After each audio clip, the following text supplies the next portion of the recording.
ದಮಯಂತಿಯ ರೂಪದ ಮೇಲೆ ಸುತ್ತುತ್ತಿದ್ದವು. ಅವಳ ಉಪಸ್ಥಿತಿಯಿಂದ ಹೊರಹೊಮ್ಮಿದ ಸೌಂದರ್ಯದಲ್ಲಿ ಕುಡಿಯುತ್ತಿದ್ದವು. ಶುದ್ಧ ಮತ್ತು ಸುಂದರವಾದ ದಮಯಂತಿ ಬೇಟೆಗಾರನ ಉದ್ದೇಶಗಳನ್ನು ಅರಿತುಕೊಂಡಳು ಮತ್ತು ತೀವ್ರ ಕೋಪದಿಂದ ತುಂಬಿದಳು.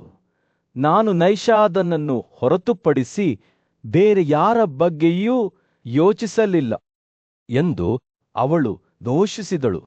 ಅವಳ ಧ್ವನಿಯು ಗುಡುಗುಗಳಂತೆ, ಈ ನೀಚ ಮನಸ್ಸಿನ ದುಷ್ಟನು ನಿರ್ಜೀವವಾಗಿ ಬೀಳಲಿ, ಮತ್ತು ಅದರೊಂದಿಗೆ ಬೇಟೆಗಾರನು ನೆಲಕ್ಕೆ ಜಜ್ಜಿದನು. ಅವನ ದೇಹವು ನಿರ್ಜೀವವಾಯಿತು. ಸೂರ್ಯನು ದಿಗಂತದ ಕೆಳಗೆ ಮುಳುಗಿ ಕಾಡಿನ ಚಿನ್ನದ ಹೊಳಪನ್ನು ಬೀಸಿದಾಗ ದಮಯಂತಿ ಎತ್ತರವಾಗಿ ನಿಂತಳು. ಅವಳು ಎದುರಿಸಿದ ಪರೀಕ್ಷೆಗಳ ಹೊರತಾಗಿಯೂ ಅವಳ ಆತ್ಮವು ಮುರಿಯಲಿಲ್ಲ. ಅವಳ ಹೃದಯವು ಇನ್ನೂ ನೈಷಾದಕ್ಕಾಗಿ ಹಾತೊರೆಯುತ್ತಿದ್ದರೂ ಅವಳು ಯಾವಾಗಲೂ ಮಾಡಿದಂತೆ ತಾನು ಸಹಿಸಿಕೊಳ್ಳುತ್ತೇನೆಂದು ಅವಳಿಗೆ ತಿಳಿದಿತ್ತು. ಅವಳ ಗಂಡನ ಪ್ರೀತಿ ಮತ್ತು ಭಕ್ತಿಯ ನೆನಪು ಕತ್ತಲೆಯ ಸಮಯದಲ್ಲಿ ಅವಳನ್ನು ಉಳಿಸಿಕೊಳ್ಳುತ್ತದೆ. ದಟ್ಟವಾದ ಮತ್ತು ಏಕಾಂತವಾದ ಕಾಡಿನ ಹೃದಯ ಭಾಗದಲ್ಲಿ, ಅಲ್ಲಿ ಮರಗಳ ನಡುವೆ ಕ್ರಿಕೆಟ್ನ ಚಿಲಿಪಿರಿಗಳು ಪ್ರತಿಧ್ವನಿಸುತ್ತಿದ್ದವು. ವಿದರ್ಭದ ರಾಜಕುಮಾರಿ ದಮಯಂತಿ ತನ್ನ ಪ್ರೀತಿಯ ಪತಿ ನಳನನ್ನು ಹುಡುಕುತ್ತಾ ಏಕಾಂಗಿಯಾಗಿ ಅಲೆದಾಡಿದಳು. ಸಿಂಹಗಳು, ಚಿರತೆಗಳು, ಹುಲಿಗಳು, ಎಮ್ಮೆಗಳು, ಕರಡಿಗಳು, ಜಿಂಕೆಗಳು ಮತ್ತು ವಿವಿಧ ಪ್ರಭೇದಗಳ ಪಕ್ಷಿಗಳು ಮುಕ್ತವಾಗಿ ಅಲೆದಾಡುತ್ತಿದ್ದವು. ಕಳ್ಳರು ಮತ್ತು ಮ್ಲೇಚ್ಛ ಬುಡಕಟ್ಟುಗಳು ಈ ಪ್ರದೇಶವನ್ನು ಮುತ್ತಿಕೊಂಡವು. ಆದರೆ ದಮಯಂತಿಯ ಹೃದಯವು ಸ್ಥಿರವಾಗಿತ್ತು. ನಳದ ಮೇಲಿನ ಅವಳ ಪ್ರೀತಿಯಿಂದ ಉತ್ತೇಜಿಸಲ್ಪಟ್ಟಿತು. ಅವಳು ಕಾಡಿನ ಮೂಲಕ ಹಾದು ಹೋಗುವಾಗ ರಾಜಕುಮಾರಿಯು ಸಾಲಗಳು, ಬಿದಿರುಗಳು, ದವಗಳು, ಅಶ್ವತ್ಥಗಳು, ತಿಂದುಕಾಗಳು ಮತ್ತು ಇತರ ಅನೇಕ ಮರಗಳ ವ್ಯಾಪಕ ಶ್ರೇಣಿಯನ್ನು ಕಂಡಳು. ಗಾಳಿಯು ಹೂಬಿಡುವ ಹೂಗಳ ಸಿಹಿ ಪರಿಮಳ ಮತ್ತು ಪಕ್ಷಿಗಳ ಹಾಡುಗಳಿಂದ ತುಂಬಿತ್ತು. ದಮಯಂತಿಯ ಕಣ್ಣುಗಳು ದಿಗಂತವನ್ನು ಸ್ಕ್ಯಾನ್ ಮಾಡಿದ್ದವು, ನಳದ ಯಾವುದೇ ಚಿಹ್ನೆಯನ್ನು ಹುಡುಕುತ್ತಿದ್ದವು. ಆದರೆ ಅಲ್ಲಿ ಯಾವುದೂ ಇರಲಿಲ್ಲ. ಅವಳ ಹೆಜ್ಜೆಗುರುತುಗಳು ಅವಳನ್ನು ಕಲ್ಲಿನ ಮೇಲೆ ಕುಳಿತುಕೊಳ್ಳುವಂತೆ ಮಾಡಿದವು. ಅವಳು ದುಃಖದಿಂದ ಹೊರಬಂದಳು. ಅವಳು ತನ್ನ ಒಡೆಯನಿಂದ ಬೇರ್ಪಟ್ಟ ಬಗ್ಗೆ ವಿಷಾದಿಸುತ್ತಿದ್ದಾಗ ಪ್ರತಿಯೊಂದು ಅಂಗವೂ ದುಃಖದಿಂದ ನಡುಗುತ್ತಿತ್ತು. ಅವಳು ನಳನ ಅನುಪಸ್ಥಿತಿಯನ್ನು ಪ್ರಶ್ನಿಸಿದಳು. ಅವನ ಮಾತುಗಳು ಮತ್ತು ತನ್ನ ಮುಂದೆ ಮಾಡಿದ ಭರವಸೆಗಳನ್ನು ನೆನಪಿಸಿಕೊಂಡಳು. ಓ ನಿಷಾದರ ರಾಜನೇ, ವಿಶಾಲವಾದ ಎದೆ ಮತ್ತು ಬಲವಾದ ತೋಳುಗಳ ರಾಜನೇ, ನೀನು ನನ್ನನ್ನು ಈ ಏಕೈಕ ಕಾಡಿನಲ್ಲಿ ಬಿಟ್ಟು ಎಲ್ಲಿಗೆ ಹೋಗಿದ್ದೀಯಾ? ಅವಳು ಕೂಗಿದಳು. ಆಕೆಯ ಮುಖದ ಮೇಲೆ ಕಣ್ಣೀರು ಹರಿಯುತ್ತಿದ್ದಂತೆ ದಮಯಂತಿ ಅವರಿಗೆ ಸತ್ಯ ಮತ್ತು ನಿಷ್ಠೆಯ ಪ್ರಾಮುಖ್ಯತೆಯ ಬಗ್ಗೆ ಮಾತನಾಡಿದ್ದ ಹಂಸಗಳನ್ನು ನೆನಪಿಸಿಕೊಂಡಳು. ಆಕೆಯ ಮಾತುಗಳನ್ನು ನೆನಪಿಸಿಕೊಳ್ಳುವಂತೆ ಮತ್ತು ಆತನ ವಾಗ್ದಾನಗಳನ್ನು ಈಡೇರಿಸುವಂತೆ ಅವಳು ನಳನನ್ನು ಬೇಡಿಕೊಂಡಳು. ಓ ವೈರಿಗಳ ವಧುವೇ, ಮನುಷ್ಯರ ಒಡೆಯನೇ, ನೀನು ಈ ಹಿಂದೆ ನನ್ನ ಮುಂದೆ ಘೋಷಿಸಿದ್ದನ್ನು ಉತ್ತಮಗೊಳಿಸುವುದು ನಿನಗೆ ಯೋಗ್ಯವಾಗಿದೆ ಎಂದು ಆಕೆ ಬೇಡಿಕೊಂಡಳು. ಅರಣ್ಯವು ಶಬ್ದಗಳಿಂದ ತುಂಬಿತ್ತು. ಪಕ್ಷಿಗಳ ಕಿಲಕಿಲಿಸುವಿಕೆ, ಎಲೆಗಳು ಹುಡುಗುವುದು ಮತ್ತು ದೂರದಲ್ಲಿ ಸಿಂಹದ ಗರ್ಜನೆ. ಆದರೆ ಈ ಎಲ್ಲಾ ಗದ್ದಲದ ನಡುವೆ ದಮಯಂತಿಯ ಹೃದಯವು ಮೌನವಾಗಿತ್ತು. ನನ್ನ ಪ್ರತಿಕ್ರಿಯೆಗಾಗಿ ಹಾತೊರೆಯುತ್ತಿತ್ತು. ಅವಳು ಎದ್ದು ಒಂದು ಭವ್ಯವಾದ ಪರ್ವತದ ಬಳಿ ಹೋದಳು. ಅದರ ಶಿಖರಗಳು ಧ್ವಜದಂತೆ ಆಕಾಶದ ಕಡೆಗೆ ತಲುಪುತ್ತಿದ್ದವು. ಪರ್ವತವು ಕಿಂಸುಕಗಳು, ಅಶೋಕರು, ಒಕುಲರು, ಪುನ್ನಗರು ಮತ್ತು ಇತರ ಅಮೂಲ್ಯ ರತ್ನಗಳಿಂದ ಅಲಂಕರಿಸಲ್ಪಟ್ಟಿತ್ತು. ಅವಳು ಪರ್ವತಕ್ಕೆ ಹತ್ತಿರವಾಗುತ್ತಿದ್ದಂತೆ ದಮಯಂತಿ ಪೂಜ್ಯ ಭಾವದಿಂದ ತಲೆಬಾಗಿ ಅದನ್ನು, ಓ ಭೂಮಿಯ ಕಂಬ, ಓ ಅತ್ಯುತ್ತಮ ಪರ್ವತಗಳೇ, ಓ ಅದ್ಭುತವಾದ ದೃಷ್ಟಿ ಎಂದು ಸಂಬೋಧಿಸುತ್ತಾ ತನ್ನನ್ನು ತಾನು ವಿದರ್ಭದ ದೊರೆ ರಾಜ ಭೀಮನ ಮಗಳು ಮತ್ತು ನಳನ ಪತ್ನಿ ಎಂದು ಪರಿಚಯಿಸಿಕೊಂಡಳು. ಆಳವಾದ ಭಕ್ತಿಯ ಪ್ರಜ್ಞೆಯೊಂದಿಗೆ ತನ್ನ ಕಥೆಯನ್ನು, ತನ್ನ ತಂದೆಯ ಸದ್ಗುಣಗಳು, ನಳನ ಶೌರ್ಯ ಮತ್ತು ಪರಸ್ಪರರ ಮೇಲಿನ ಅವರ ಪ್ರೀತಿಯನ್ನು ವಿವರಿಸಿದಳು. ಬೆಟ್ಟವು ಮೌನವಾಗಿ ನಿಂತಿತ್ತು. ಅದರ ಶಿಖರಗಳು ಕಾಡಿನ ಮೇಲೆ ಕಾವಲುಗಾರನಂತೆ ಎತ್ತರವಾಗಿದ್ದವು. ಆದರೆ ದಮಯಂತಿಯ ಹೃದಯದಲ್ಲಿ ಒಂದೇ ಒಂದು ಭರವಸೆ ಇತ್ತು, ಕನಳನ್ನು ಅವಳ ಬಳಿಗೆ ಹಿಂತಿರುಗುತ್ತಾನೆ ಎಂಬ ಭರವಸೆ. ಪರ್ವತವು ಅವನ ಇರುವಿಕೆಯ ಬಗ್ಗೆ ಏನಾದರೂ ರಹಸ್ಯವನ್ನು ಹಿಡಿದಿಟ್ಟುಕೊಳ್ಳುತ್ತದೆ ಎಂಬ ಭರವಸೆ. ಅವಳು ಮಾತನಾಡುವುದನ್ನು ಮುಗಿಸಿದಾಗ ಗಾಳಿಯು ಎಲೆಗಳ ಮೂಲಕ ಬೀಸುತ್ತಿತ್ತು. ದಟ್ಟ ಕಾಡಿನ ಬಿಸಿಲಿನಲ್ಲಿ ದಮಯಂತಿ ಅವರ ಪತಿಯ ನೇತೃತ್ವದಲ್ಲಿ ಕಾರವಾನ್ ಹಲವು ದಿನಗಳಿಂದ ಪ್ರಯಾಣಿಸುತ್ತಿತ್ತು. ವ್ಯಾಪಾರಿಗಳು ತಮ್ಮ ಪ್ರಯಾಣದಿಂದ ಬೇಸತ್ತಿದ್ದರು, ಆದರೆ ಸಂಪತ್ತು ಮತ್ತು ಸಾಹಸದ ಭರವಸೆಯಿಂದ ಅವರು ಮುಂದಾದರು. ಒಂದು ದಿನ ಅವರು ಕಾಡಿನ ಮೂಲಕ ಹಾದು ಹೋಗುವಾಗ ಅವರು ಕಮಲಗಳು, ಪಕ್ಷಿಗಳು ಮತ್ತು ಮೀನುಗಳಿಂದ ತುಂಬಿದ ಉಸಿರುಗಟ್ಟಿಸುವ ಸರೋವರದ ಮೇಲೆ ಎಡವಿದರು. ಗಾಳಿಯು ಹೂಬಿಡುವ ಹೂವುಗಳ ಸಿಹಿ ಪರಿಮಳದಿಂದ ತುಂಬಿತ್ತು ಮತ್ತು ಸೌಮ್ಯವಾದ ಜಲಪಾತಗಳ ಶಬ್ದವು ಹಿತವಾದ ಮಾಧುರ್ಯವನ್ನು ಸೃಷ್ಟಿಸಿತು. ಕಾರವಾನ್ ರಾತ್ರಿಯ ಹೊತ್ತು ನಿಂತಾಗ ಕಮಲದ ಹೂವುಗಳ ಸುಗಂಧದಿಂದ ಸೆಳೆಯಲ್ಪಟ್ಟ ಕಾಡು ಆನೆಗಳ ಹಿಂಡು ಶಿಬಿರದ ಮೇಲೆ ಎಡವಿ ಬಿದ್ದಿತು. ಅವರಿಗೆ ತಿಳಿಯದೆ ವ್ಯಾಪಾರಿಗಳು ತಮ್ಮ ನಿದ್ರಿಸುತ್ತಿರುವ ದೇಹಗಳಿಂದ ಅರಣ್ಯ ಮಾರ್ಗಗಳನ್ನು ತಡೆದು ಶೀಘ್ರದಲ್ಲೇ ವಿನಾಶಕಾರಿ ಎಂದು ಸಾಬೀತಾಗುವ ತಡೆಗೋಡೆ ಸೃಷ್ಟಿಸಿದ್ದರು. ತಮ್ಮ ಸ್ವಂತ ಪ್ರವೃತ್ತಿಗಳಿಂದ ಕೋಪಗೊಂಡ ಮತ್ತು ಕುರುಡರಾಗಿದ್ದ ಆನೆಗಳು ಅಜಾಗರೂಕತೆಯಿಂದ ತ್ಯಜಿಸಿ ಮುಂದೆ ಸಾಗಿದವು. ಆನೆಗಳು ಖಾರವಾಗಿ ಡಿಕ್ಕಿ ಹೊಡೆದಾಗ ತುತ್ತೂರಿಯ ಸದ್ದು ಕಾಡಿನಲ್ಲಿ ಪ್ರತಿಧ್ವನಿಸಿತು. ಜನರು ಮತ್ತು ಪ್ರಾಣಿಗಳು ಎಲ್ಲಾ ದಿಕ್ಕುಗಳಿಂದಲೂ ಓಡಿ ಹೋದವು. ಕೆಲವರನ್ನು ತುಳಿದು ಕೊಲ್ಲಲಾಯಿತು. ಇತರರು ಉಗ್ರ ಮೃಗಗಳ ದಂತಗಳು ಅಥವಾ ಕಾಂಡಗಳಿಂದ ಹೊಡೆದರು. ವ್ಯಾಪಾರಿಗಳು ಅವ್ಯವಸ್ಥೆಯಿಂದ ತಪ್ಪಿಸಿಕೊಳ್ಳಲು ತೀವ್ರವಾಗಿ ಪ್ರಯತ್ನಿಸಿದಾಗ ಗಾಳಿಯು ಹತಾಶೆ ಮತ್ತು ಭೀತಿಯ ಕೂಗುಗಳಿಂದ ತುಬಿತಿ. ಕೋಲಾಹಲದ ನಡುವೆಯೇ ದಮಯಂತಿ ತನ್ನ ನಿದ್ರೆಯಿಂದ ಎಚ್ಚರಗೊಂಡಳು.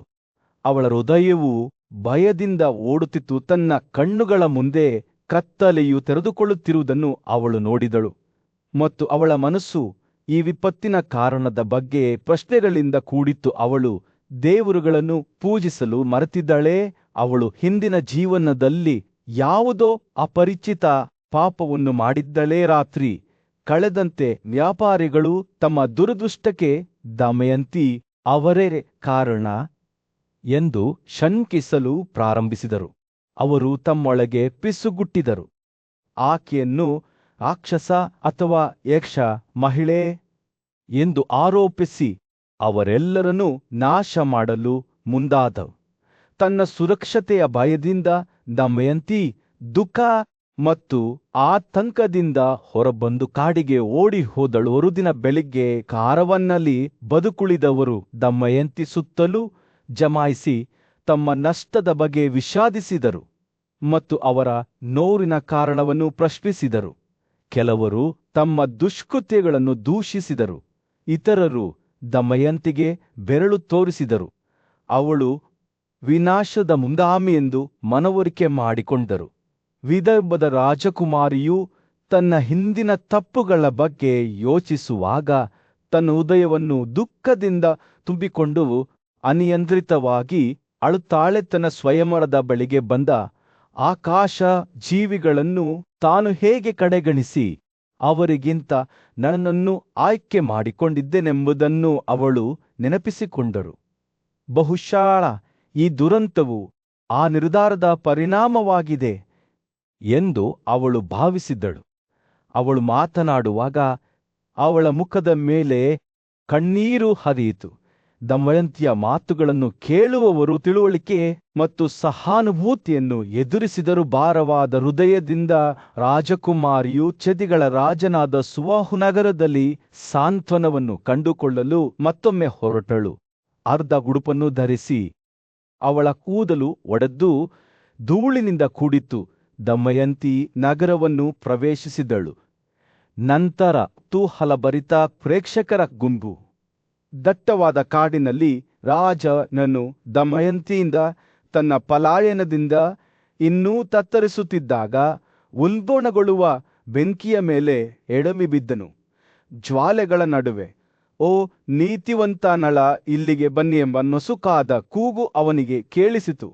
ಆತಂಕದ ಭಾವದಿಂದ ಅವನು ಎಚ್ಚರಿಕೆಯಿಂದ ಬೆಂಕಿಯ ಹೃದಯ ಭಾಗವನ್ನು ಪ್ರವೇಶಿಸಿದನು ಮತ್ತು ನೆಲದ ಮೇಲೆ ಸುತ್ತುವರಿದ ಭವ್ಯವಾದ ಹಾವನ್ನು ನೋಡಿದನು. ಕಾರ್ಕೋಟಕರೆಂಬ ಸರ್ಪವು ತನ್ನನ್ನು ತಾನು ಪ್ರಬಲ ಶಾಪದಿಂದ ಬಂಧಿಸಿಕೊಂಡಿದ್ದೇನೆಂದು ಬಹಿರಂಗಪಡಿಸಿತು.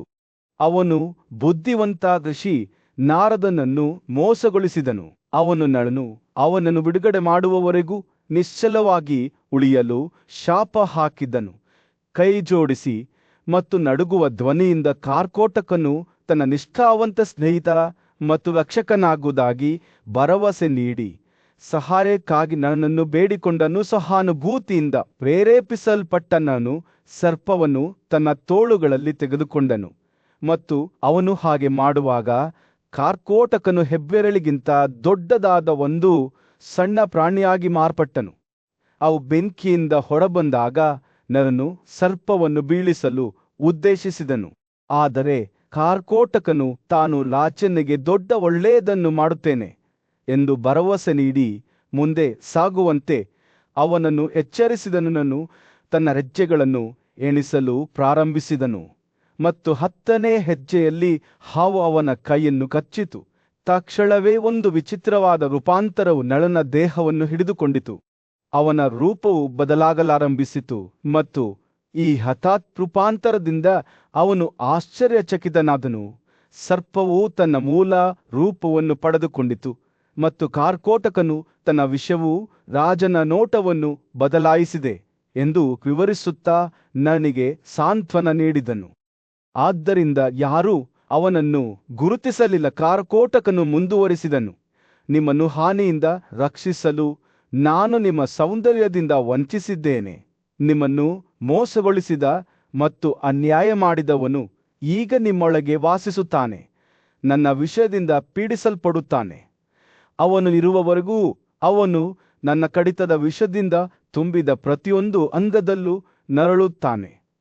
ಅಂತಹ ನೋವಿನಿಂದ ಮುಗ್ಧ ಮತ್ತು ಅನರ್ಹನಾದ ನಾನು ಕಾರ್ಕೋಟಕನು ತನ್ನ ಯಾತನೆಯಿಂದ ಅವನನ್ನು ರಕ್ಷಿಸಿದ್ದರಿಂದ ಸಮಾಧಾನಗೊಂಡನು. ಸರ್ಪದ ಮಾತುಗಳು ದಯೆ ಮತ್ತು ಧೈರ್ಯದಿಂದ ಕೂಡಿದ್ದವು. ನನ್ನ ಕೃಪೆಯಿಂದ ನೀವು ಹಾನಿಯಿಂದ, ಪ್ರಾಣಿಗಳ ಭಯದಿಂದ, ಶತ್ರುಗಳ ಭಯದಿಂದ ಮತ್ತು ಬ್ರಾಹ್ಮಣರ ಕೋಪದಿಂದ ಸಹ ರಕ್ಷಿಸಲ್ಪಡುತ್ತೀರಿ. ನನ್ನ ವಿಷದಿಂದ ನೀವು ಇನ್ನು ಮುಂದೆ ನೋವನ್ನು ಅನುಭವಿಸುವುದಿಲ್ಲ ಮತ್ತು ಯುದ್ಧದಲ್ಲಿ ನೀವು ವಿಜಯಶಾಲಿಯಾಗುತ್ತೀರಿ. ನಂತರ ಕಾರ್ಕೋಟಕನು ತನ್ನ ಕುದುರೆಗಳ ಜ್ಞಾನಕ್ಕೆ ಪ್ರತಿಯಾಗಿ ಅವನು ತನಗೆ ನೈಸ್ಕಲೆಯನ್ನು ಕಲಿಸುವ ರಾಜ ಮಧುಪರ್ಣನ ಮುಂದೆ ವಾಹುಕ ಎಂಬ ಗತಸಾಲಕರಾಗಿ ತನ್ನನ್ನು ಪ್ರಸ್ತುತಪಡಿಸಲು ನನಗೆ ಸೂಚನೆ ನೀಡಿದನು. ಮಾರ್ಗದರ್ಶನ ಮತ್ತು ಪ್ರೋತ್ಸಾಹದ ಈ ಮಾತುಗಳಿಂದಾಗಿ ಕಾರ್ಕೋಟಕನು ಆಕಾಶದ ಬಟ್ಟೆಯ 2 ತುಂಡುಗಳನ್ನು ಬಿಟ್ಟು ಗಾಳಿಯಲ್ಲಿ ಕಣ್ಮರೆಯಾದನು. ನನ್ನನ್ನು ನೆನಪಿಸಿಕೊಳ್ಳಿ, ಅವನು ಹೇಳಿದನು, ಮತ್ತು ನಿಮ್ಮ ನಿಜವಾದ ರೂಪವನ್ನು ಮರಳಿ ಪಡೆಯಲು ಈ ಉಡುಪನ್ನು ಧರಿಸಿ. ನಾನು ಬಟ್ಟೆಯನ್ನು ನೋಡುತ್ತಿದ್ದಂತೆ ಅವನೊಳಗೆ ಭರವಸೆ ಮತ್ತು ದೃಢನಿಶ್ಚಯದ ಭಾವವು ಆವರಿಸಿತು. ಕಾರ್ಕೋಟಕನ ಸಹಾಯದಿಂದ ಅವನು ತನ್ನ ರಾಜ್ಯವನ್ನು ಮರಳಿ ಪಡೆಯುತ್ತಾನೆ, ದಮಯಂತಿಯೊಂದಿಗೆ ಮತ್ತೆ ಸೇರಿಕೊಳ್ಳುತ್ತಾನೆ ಮತ್ತು ಜನರಲ್ಲಿ ತನ್ನ ಸರಿಯಾದ ಸ್ಥಾನವನ್ನು ಮರಳಿ ಪಡೆಯುತ್ತಾನೆ ಎಂದು ಅವನಿಗೆ ತಿಳಿದಿತ್ತು. ಮಹಾಯುದ್ಧದ ನಂತರ ಪ್ರಬಲ ಸರ್ಪವನ್ನು ಸೋಲಿಸಿದ ನಂತರ ನಿಷಾದರ ಆಡಳಿತಗಾರನಾದ ರಾಜ ನಳನು ಹೊಸ ಪ್ರಯಾಣವನ್ನು ಪ್ರಾರಂಭಿಸಿದನು. ಅವನು ತನ್ನ ಪ್ರೀತಿಯ ಪತ್ನಿ ದಮಯಂತಿಯ ಆಲೋಚನೆಗಳಿಂದ ಭಾರವಾದ ಹೃದಯದಿಂದ ಭೂಮಿಯ ಮೂಲಕ ಪ್ರಯಾಣಿಸಿದನು. ಅವನು ನಡೆಯುತ್ತಿದ್ದಾಗ ಅವನು ಗುತುಪರ್ಣ ನಗರದ ಮೇಲೆ ಬಂದನು ಮತ್ತು 10ನೇ ದಿನದಂದು ಅದರ ಬಾಗಿಲುಗಳನ್ನು ಪ್ರವೇಶಿಸಿದನು. ಅವನು ರಾಜನ ಅರಮನೆಯನ್ನು ಸಮೀಪಿಸುತ್ತಿದ್ದಂತೆ ನಲನು ತನ್ನನ್ನು ಕುದುರೆಗಳ ತಜ್ಞ ಮತ್ತು ನುರಿತ ಸಲಹೆಗಾರನಾಗಿ ವಾಹುಕ ಎಂದು ಪರಿಚಯಿಸಿಕೊಂಡನು. ಅವನು ಕುದುರೆಗಳನ್ನು ನಿರ್ವಹಿಸುವಲ್ಲಿ ಮತ್ತು ಅಡುಗೆ ಮಾಡುವಲ್ಲಿ ತನ್ನ ಸಾಮರ್ಥ್ಯದ ಬಗ್ಗೆ ಹೆಮ್ಮೆ ಪಡುತ್ತಿದ್ದನು ಮತ್ತು ಯಾವುದೇ ಸಾಮರ್ಥ್ಯದಲ್ಲಿ ರಾಜ ಗುತುಪರ್ಣನಿಗೆ ಸೇವೆ ಸಲ್ಲಿಸಲು ಮುಂದಾದನು. ವಾಹುಕನ ಆತ್ಮವಿಶ್ವಾಸ ಮತ್ತು ಕೌಶಲ್ಯಗಳಿಂದ ಪ್ರಭಾವಿತನಾಗಿದ್ದ ರಾಜನು ಅವನನ್ನು ತೆರೆದ ಕೈಗಳಿಂದ ಸ್ವಾಗತಿಸಿದನು. ನನ್ನೊಂದಿಗೆ ಇರಿ, ಓ ವಾಹುಕ ಎಂದು ರಾಜನು ಹೇಳಿದನು. ಅದೃಷ್ಟವು ನಿನ್ನ ಮೇಲೆ ನಗುತ್ತರಲಿ. ನೀನು ಹೇಳಿಕೊಳ್ಳುವ ಎಲ್ಲವನ್ನೂ ನೀನು ಖಂಡಿತವಾಗಿಯೂ ಮಾಡುವೆ. ನಂಬಲಾಗದ ವೇಗದಲ್ಲಿ ನನ್ನ ಕುದುರೆಗಳನ್ನು ಓಡಿಸಬಲ್ಲ ಒಬ್ಬ ಸಾರಥಿಯನ್ನು ನಾನು ಯಾವಾಗಲೂ ಬಳಸಿದ್ದೇನೆ. ನಾನು ನಿನ್ನನ್ನು ನನ್ನ ರಾಶ್ವಶಾಲೆಗಳ ಮೇಲ್ವಿಚಾರಕನನ್ನಾಗಿ ನೇಮಿಸುತ್ತೇನೆ ಮತ್ತು ನಿನಗೆ 10,000 ನಾಣ್ಯಗಳನ್ನು ಸಂಬಳವಾಗಿ ಪಡೆಯುತ್ತೇನೆ. ರಾಜನು ವರ್ಷಣೆಯ ಮತ್ತು ಜೀವಾಲರನ್ನು ವಾಹುಕನ ಆರೈಕೆಗೆ ಒಪ್ಪಿಸಿದನು. ಅವರ ನಡುವೆ ವಾಸಿಸಲು ಅವನನ್ನು ಆಹ್ವಾನಿಸಿದನು. ಈಗ ವಾಹುಕ ಎಂದು ಕರೆಯಲ್ಪಡುವ ನಳನು ನಗರದಲ್ಲಿ ತನ್ನ ಹೊಸ ಜೀವನವನ್ನು ಪ್ರಾರಂಭಿಸಿದನು. ಗುತುಪರ್ಣದ ಜನರು ಅವನನ್ನು ಗೌರವದಿಂದ ನೋಡಿಕೊಂಡರು ಮತ್ತು ಅವನು ಅಶ್ವಶಾಲೆಗಳ ಮೇಲ್ವಿಚಾರಣೆ ಮತ್ತು ವರ್ಷಣೆಯ ಮತ್ತು ಜೀವಲ ಅವರೊಂದಿಗೆ ಕೆಲಸ ಮಾಡುತ್ತಾ ತನ್ನ ದಿನಗಳನ್ನು ಕಳೆದನು. ಆದಾಗ್ಯೂ ತನ್ನ ಹೊಸ ಸೌಕರ್ಯದ ಹೊರತಾಗಿಯೂ ನಳ ಆಲೋಚನೆಗಳು ದಮಯಂತಿಯೊಂದಿಗೆ ಉಳಿದವು. ಪ್ರತಿ ಸಂಜೆ ನಗರದ ಮೇಲೆ ರಾತ್ರಿ ಬೀಳುತ್ತಿದ್ದಂತೆ ನಲನು ತನ್ನ ಹೆಂಡತಿಯ ದುಃಖಸ್ಥಿತಿಯ ಬಗ್ಗೆ ವಿಷಾದಿಸುವ ಒಂದು ಕಟುವಾದ ಶ್ಲೋಕವನ್ನು ತನಗೆ ತಾನೇ ಪಠಿಸುತ್ತಿದ್ದನು. ಆ ಮಾತುಗಳು ಅವನ ಮನಸ್ಸಿನಲ್ಲಿ ದುಃಖದ ಕೂಗುವಿಕೆಯಂತೆ ಪ್ರತಿಧ್ವನಿಸುತ್ತಿದ್ದವು. ಹಸಿವು ಮತ್ತು ಬಾಯಾರಿಕೆಯಿಂದ ಬಳಲುತ್ತಿರುವ ಆ ಅಸಹಾಯಕ ವ್ಯಕ್ತಿ ಎಲ್ಲಿದ್ದಾನೆ? ಆ ದುಷ್ಟರ ಬಗ್ಗೆ ಯೋಚಿಸುತ್ತಾ ದುಡಿಮೆಯಿಂದ ಬೇಸರಗೊಂಡಿದ್ದೀರಾ ಮತ್ತು ಆಕೆ ಈಗ ಯಾರ ಮೇಲೆ ಕಾಯುತ್ತಿದ್ದಾಳೆ? ಒಂದು ಸಂಜೆ ನಳನು ಕತ್ತಲಿನಲ್ಲಿ ಶ್ಲೋಕವನ್ನು ಪಠಿಸುತ್ತಿದ್ದಂತೆ ಜೀವಲ ಅವನ ಬಳಿಗೆ ಬಂದನು. ಓ ವಾಹುಕ ಕುತೂಹಲದಿಂದ ತುಂಬಿದ ಅವನ ಧ್ವನಿಯಲ್ಲಿ, ನೀನು ಪ್ರತಿದಿನ ಯಾರ ಬಗ್ಗೆ ಅಳುತ್ತೀಯಾ? ಯಾರ ಸಂಗಾತಿಗಾಗಿ ಅಳುತ್ತಿದ್ದೀಯಾ ಎಂದು ಕೇಳಿದನು. ಬುದ್ಧಿಹೀನನಾದ ಒಬ್ಬ ವ್ಯಕ್ತಿಯು ಅನೇಕರಿಗೆ ಪರಿಚಿತವಾದ ಹೆಂಡತಿಯನ್ನು ಹೊಂದಿದ್ದನು. ಅವನು ತನ್ನ ವಾಗ್ದಾನಗಳಲ್ಲಿ ಸುಳ್ಳಾಗಿದ್ದನು ಮತ್ತು ಕೆಲವು ಕಾರಣಗಳಿಂದ ಅವನು ಅವಳನ್ನು ತೊರೆದನು. ಅವಳಿಂದ ಬೇರ್ಪಟ್ಟ ಆ ವ್ಯಕ್ತಿ ದುಃಖದಿಂದ ತುಳಿತಕ್ಕೊಳಗಾದನು. ಹಗಲು ರಾತ್ರಿ ದುಃಖದಿಂದ ಹುರಿಯುತ್ತಿದ್ದನು ಮತ್ತು ರಾತ್ರಿಯಲ್ಲಿ ಅವಳನ್ನು ನೆನಪಿಸಿಕೊಂಡು ಈ ಶೋಕವನ್ನು ಪಠಿಸುತ್ತಾನೆ. ಅವನು ಮುಂದುವರಿಸುತ್ತಾ, ನನ್ನ ಧ್ವನಿಯು ಕಂಪಿಸಿತು. ಅವನು ಆಶ್ರಯವನ್ನು ಕೋರಿ ಇಡೀ ಜಗತ್ತಿನಲ್ಲಿ ಅಲೆದಾಡಿದ್ದಾನೆ, ಆದರೆ ತನ್ನ ತೊಂದರೆಗಳಿಗೆ ಅರ್ಹನಲ್ಲ. ಅವನು ತನ್ನ ಹೆಂಡತಿಯ ನೆನಪಿಗಾಗಿ ತನ್ನ ದಿನಗಳನ್ನು ಕಳೆಯುತ್ತಾನೆ. ಜೀವಾಲನು ಶ್ರದ್ಧೆಯಿಂದ ಆಲಿಸಿದನು. ಅವನ ಕಣ್ಣುಗಳು ವಿಶಾಲವಾಗಿ ತಿಳುವಳಿಕೆಯಿಂದ ಕೂಡಿದವು. ವಾಹುಕನು ಅಪರಿಚಿತನ ಬಗ್ಗೆ ಮಾತನಾಡುತ್ತಿಲ್ಲ ಎಂಬುದು ಅವನಿಗೆ ತಿಳಿದಿತ್ತು. ಛೇದಿಗಳ ರಾಜ್ಯದಲ್ಲಿ ಸುದೇವರೆಂಬ ಬ್ರಾಹ್ಮಣನು ವಿದರ್ಭದ ರಾಜ ಭೀಮನ ಮಗಳಾದ ರಾಜಕುಮಾರಿ ದಮಯಂತಿಗಾಗಿ ದೂರದವರೆಗೆ ಹುಡುಕುತ್ತಿದ್ದನು. ಅವನನ್ನು ಸ್ವತಃ ರಾಜ ಭೀಮನೊಬ್ಬನೇ ಕಳುಹಿಸಿದ್ದನು. ಅವನು ತನ್ನ ಪ್ರೀತಿಯ ಮಗಳು ಮತ್ತು ನಿಷಾದರ ರಾಜನಾದ ಅಳಿಯನೊಂದಿಗೆ ಮತ್ತೆ ಸೇರಲು ಉತ್ಸುಕನಾಗಿದ್ದನು. ಸುದೇವನ ಉದ್ದೇಶವು ಅವರ ರಾಜ್ಯದಿಂದ ಬೇರ್ಪಟ್ಟ ನಂತರ ಅವರು ಎಲ್ಲಿ ವಾಸಿಸುತ್ತಿದ್ದಾರೆ ಎಂಬುದನ್ನು ಕಂಡುಹಿಡಿಯುವುದಾಡಿತು. ಅವನು ನಗರಗಳು ಮತ್ತು ಪ್ರಾಂತ್ಯಗಳ ಮೂಲಕ ಅಲೆದಾಡುತ್ತಿರುವಾಗ ಸುದೇವನು ಅಂತಿಮವಾಗಿ ಸುಂದರವಾದ ಛೇದಿ ನಗರವನ್ನು ತಲುಪಿದನು. ಪ್ರಾರ್ಥನೆಯ ಸಮಯದಲ್ಲಿ ಛೇದಿಗಳ ರಾಜನಾದ ದಶರಥನು ಅರಮನೆಯಲ್ಲಿ ತನ್ನ ಭಕ್ತಿಗಳನ್ನು ಮಾಡುತ್ತಿದ್ದನು. ಸುದೇವನ ಕಣ್ಣುಗಳು ರಾಜಮನೆತನದ ಆಸ್ಥಾನವನ್ನು ಸ್ಕ್ಯಾನ್ ಮಾಡಿದರು ಮತ್ತು ಆಗ ಅವನು ಅವಳನ್ನು ನುಡಿದನು. ದಮಯಂತಿ ಸುನಂದಾಳೊಂದಿಗೆ ಕುಳಿತಿದ್ದಳು. ಅದರ ನೈಸರ್ಗಿಕ ಆವಾಸ ಸ್ಥಾನದಿಂದ ವಿದೇಶಿ ಮಣ್ಣಿಗೆ ಸ್ಥಳಾಂತರಿಸಲಾದ ಕಮಲದ ಮಾದಂತೆ ಕಾಣುತ್ತಿದ್ದಳು. ದಮಯಂತಿಯ ಸೌಂದರ್ಯವು ಹೊಗೆಯ ಸುರುಳಿಗಳಿಂದ ಆವೃತವಾದ ಬೆಂಕಿಯಂತೆ ಹೊಳೆಯಿತು. ಆದರೆ ಅದು ದುಃಖದಿಂದ ಕೂಡಿತ್ತು.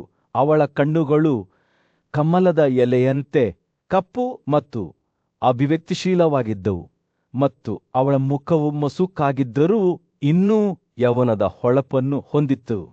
ಸುದೇವನ ಹೃದಯವು ಅವಳ ಕಡೆಗೆ ಹೋಯಿತು, ಮತ್ತು ಅವನು ತನ್ನ ಆವಿಷ್ಕಾರದ ಬಗ್ಗೆ ಮಾತನಾಡಲು ಪ್ರಾರಂಭಿಸಿದನು. ವಿದರ್ಭದ ರಾಜಕುಮಾರಿಯೇ, ರಾಜ ಭೀಮನ ಆಜ್ಞೆಯ ಮೇರೆಗೆ ನಾನು ನಿನ್ನನ್ನು ಹುಡುಕಲು ಬಂದಿದ್ದೇನೆ. ನಿನ್ನ ತಂದೆ, ನಿನ್ನ ತಾಯಿ ಮತ್ತು ಸಹೋದರರು ಚೆನ್ನಾಗಿಯೇ ಇದ್ದಾರೆ. ನಿನ್ನ ಮಗ ಮತ್ತು ಮಗಳು ಶಾಂತಿಯಿಂದ ಬದುಕುತ್ತಿದ್ದಾರೆ. ಆದರೆ ನೀನು ಅವರಿಂದ ಬೇರ್ಪಟ್ಟಿರುವುದರಿಂದ ನೀನು ತೊಂದರೆಗೀಡಾಗುತ್ತಿರುವುದನ್ನು ನಾನು ನೋಡುತ್ತಿದ್ದೇನೆ ಎಂದು ಸೌಮ್ಯವಾಗಿ ಹೇಳಿದಳು. ತನ್ನ ಸಹೋದರನ ಆತ್ಮೀಯ ಸ್ನೇಹಿತ ಸುದೇವನನ್ನು ಗುರುತಿಸಿದ ದಮಯಂತಿಯ ಕಣ್ಣುಗಳು ಕಣ್ಣೀರಿನಿಂದ ತುಂಬಿ ಹೋದವು. ಅವಳು ತನ್ನ ಕುಟುಂಬದ ಬಗ್ಗೆ ಕೇಳಿದಳು, ಮತ್ತು ಸುದೇವನು ಅವಳಿಗೆ ಎಲ್ಲವನ್ನೂ ಹೇಳಿದನು. ಕನ್ನಡನು ತನ್ನ ಸಹೋದರನಿಂದ ದಾಳಿಯಲ್ಲಿ ಹೇಗೆ ಸೋಲಿಸಲ್ಪಟ್ಟನು, ಮತ್ತು ಅವರು ಯಾರಿಗೂ ತಿಳಿಯದೆ ರಾಜ್ಯವನ್ನು ಹೇಗೆ ತೊರೆದರು. ಅವನು ಅವರ ಪ್ರಯಾಣವನ್ನು ವಿವರಿಸಿದನು. ಅವನು ಮತ್ತು ಇತರ ಬ್ರಾಹ್ಮಣರು ಅವರಿಗಾಗಿ ಹೇಗೆ ದೂರದವರೆಗೆ ಹುಡುಕಿದರು. ಅಂತಿಮವಾಗಿ ಅವರು ಈ ಅರಮನೆಯಲ್ಲಿ ದಮಯಂತಿಯನ್ನು ಕಂಡುಕೊಂಡರು. ಸುದೇವ ಮಾತನಾಡುತ್ತಿರುವಾಗ ರಾಣಿಯ ಪರಿಚಾರಕ ಸುನಂದ ದಮಯಂತಿಯ ಹುಬ್ಬುಗಳ ನಡುವಿನ ಮಚ್ಚೆಯು ಧೂಳಿನ ಪದರದ ಕೆಳಗೆ ಅಡಗಿರುವುದನ್ನು ಗಮನಿಸಿದಳು. ಅವಳು ಅದನ್ನು ಸ್ವಚ್ಛವಾಗಿ ತೊಳೆದಳು, ಮತ್ತು ಎಲ್ಲ ಆಶ್ಚರ್ಯಕ್ಕೆ ಮೋಡಗಳಿಂದ ಹೊರಹೊಮ್ಮಿದ ಚಂದ್ರನಂತೆ ಮಚ್ಚೆಯು ಹೊಳೆಯಿತು. ದಮಯಂತಿಯ ಉದಾತ್ತ ಜನನದ ಸಂಕೇತವನ್ನು ಗುರುತಿಸಿದಾಗ ರಾಣಿತ ತಾಯಿ ಮತ್ತು ಸುನಂದ ಭಾವೋದ್ರೇಕದಿಂದ ಹೊರಬಂದರು. ರಾಣಿತ ತಾಯಿಯು ಸೌಮ್ಯವಾಗಿ ದಮಯಂತಿಗೆ ಹೇಳಿದರು, ಈ ಚಿಹ್ನೆಯಿಂದ ನೀನು ನನ್ನ ಸಹೋದರಿಯ ಮಗಳು ಎಂದು ನಾನು ಕಂಡುಕೊಂಡಿದ್ದೇನೆ. ಓ ಸುಂದರ ಹುಡುಗಿ, ನಿನ್ನ ತಾಯಿ ಮತ್ತು ನಾನು ಇಬ್ಬರೂ ದಶರಥನ ಆಡಳಿತಗಾರನಾದ ಉನ್ನತ ಆತ್ಮದ ಸುಧಾಮರ ಪುತ್ರಿಯರು. ಅವಳು ಈ ಮಾತುಗಳನ್ನು ಹೇಳುವಾಗ ಅಳುತ್ತಿದ್ದಳು, ಮತ್ತು ಇಡೀ ಅರಮನೆಯು ದುಃಖ ಮತ್ತು ಸಂತೋಷದ ಶಬ್ದದಿಂದ ತುಂಬಿತ್ತು. ಈ ಕ್ಷಣದಲ್ಲಿ ದಾಮೆಯನ್ನು ನೋಡಿದಾಗ ಸುದೇವನ ಕಣ್ಣುಗಳು ಕಣ್ಣೀರಿನಿಂದ ಹೊಳೆಯುತ್ತಿದ್ದವು.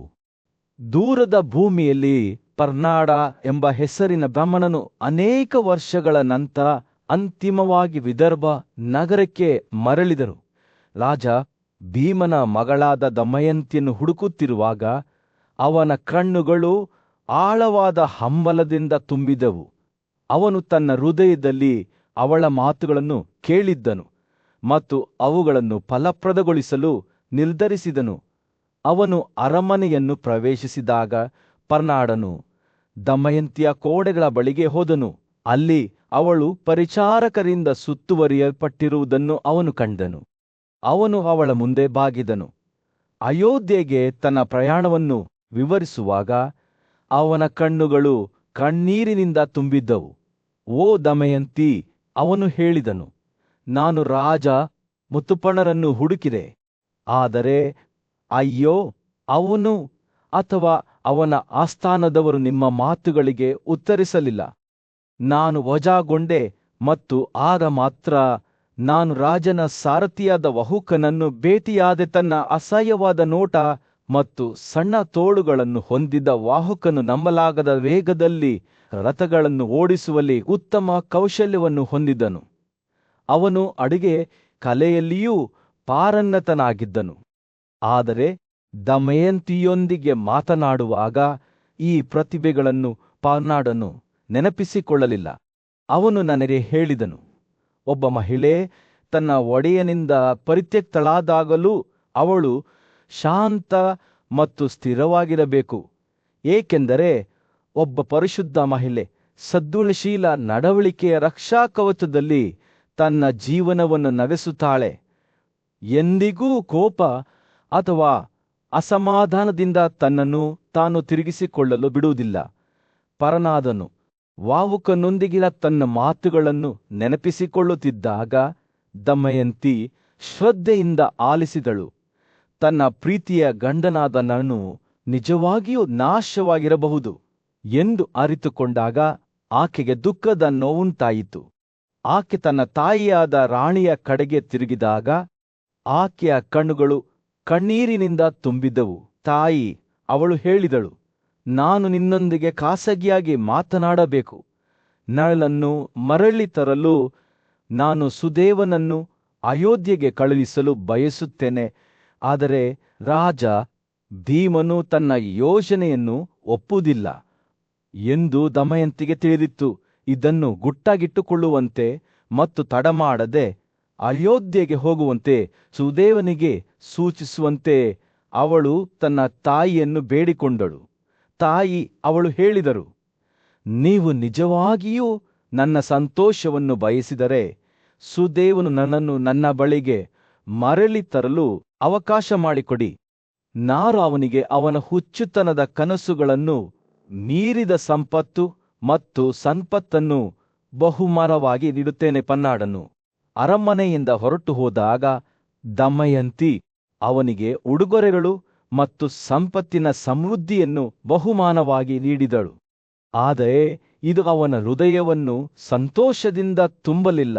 ಅವನು ನಿಜವಾಗಿಯೂ ಉದಾತ್ತವಾದದ್ದನ್ನು ಮಾಡಿದ್ದಾನೆ ಎಂಬ ಜ್ಞಾನವು ದಾರಿ ತಪ್ಪಿದ ಯುವತಿಯೊಬ್ಬಳಿಗೆ ಭರವಸೆಯನ್ನು ತಂದಿತು. ಪನ್ನಾಡನ ನಿರ್ಗಮನದ ನಂತರ ದಮಯಂತಿ ತನ್ನ ವಿಶ್ವಾಸಾರ್ಹ ಸಲಹೆಗಾರ ಸುದೇವನನ್ನು ಕರೆದಳು.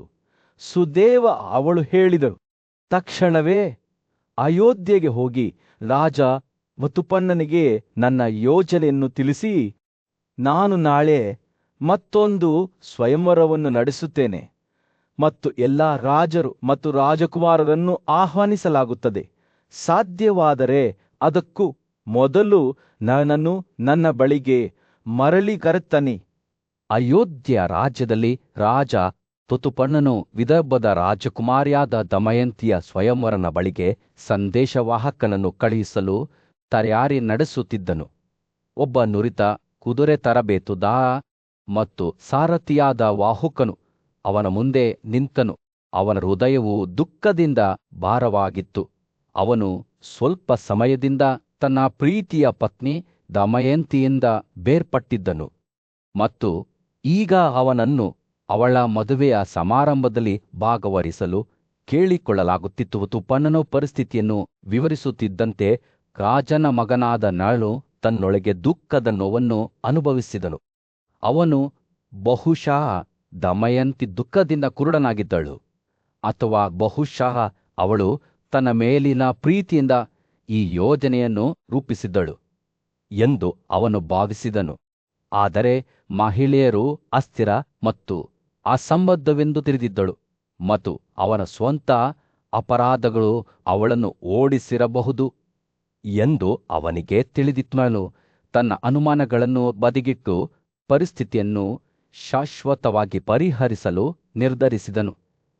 ಏನೇ ಆಗಲಿ ಅವನು ಸ್ವಯಂವರದ ಬಳಿಗೆ ಹೋಗುತ್ತಿದ್ದನು.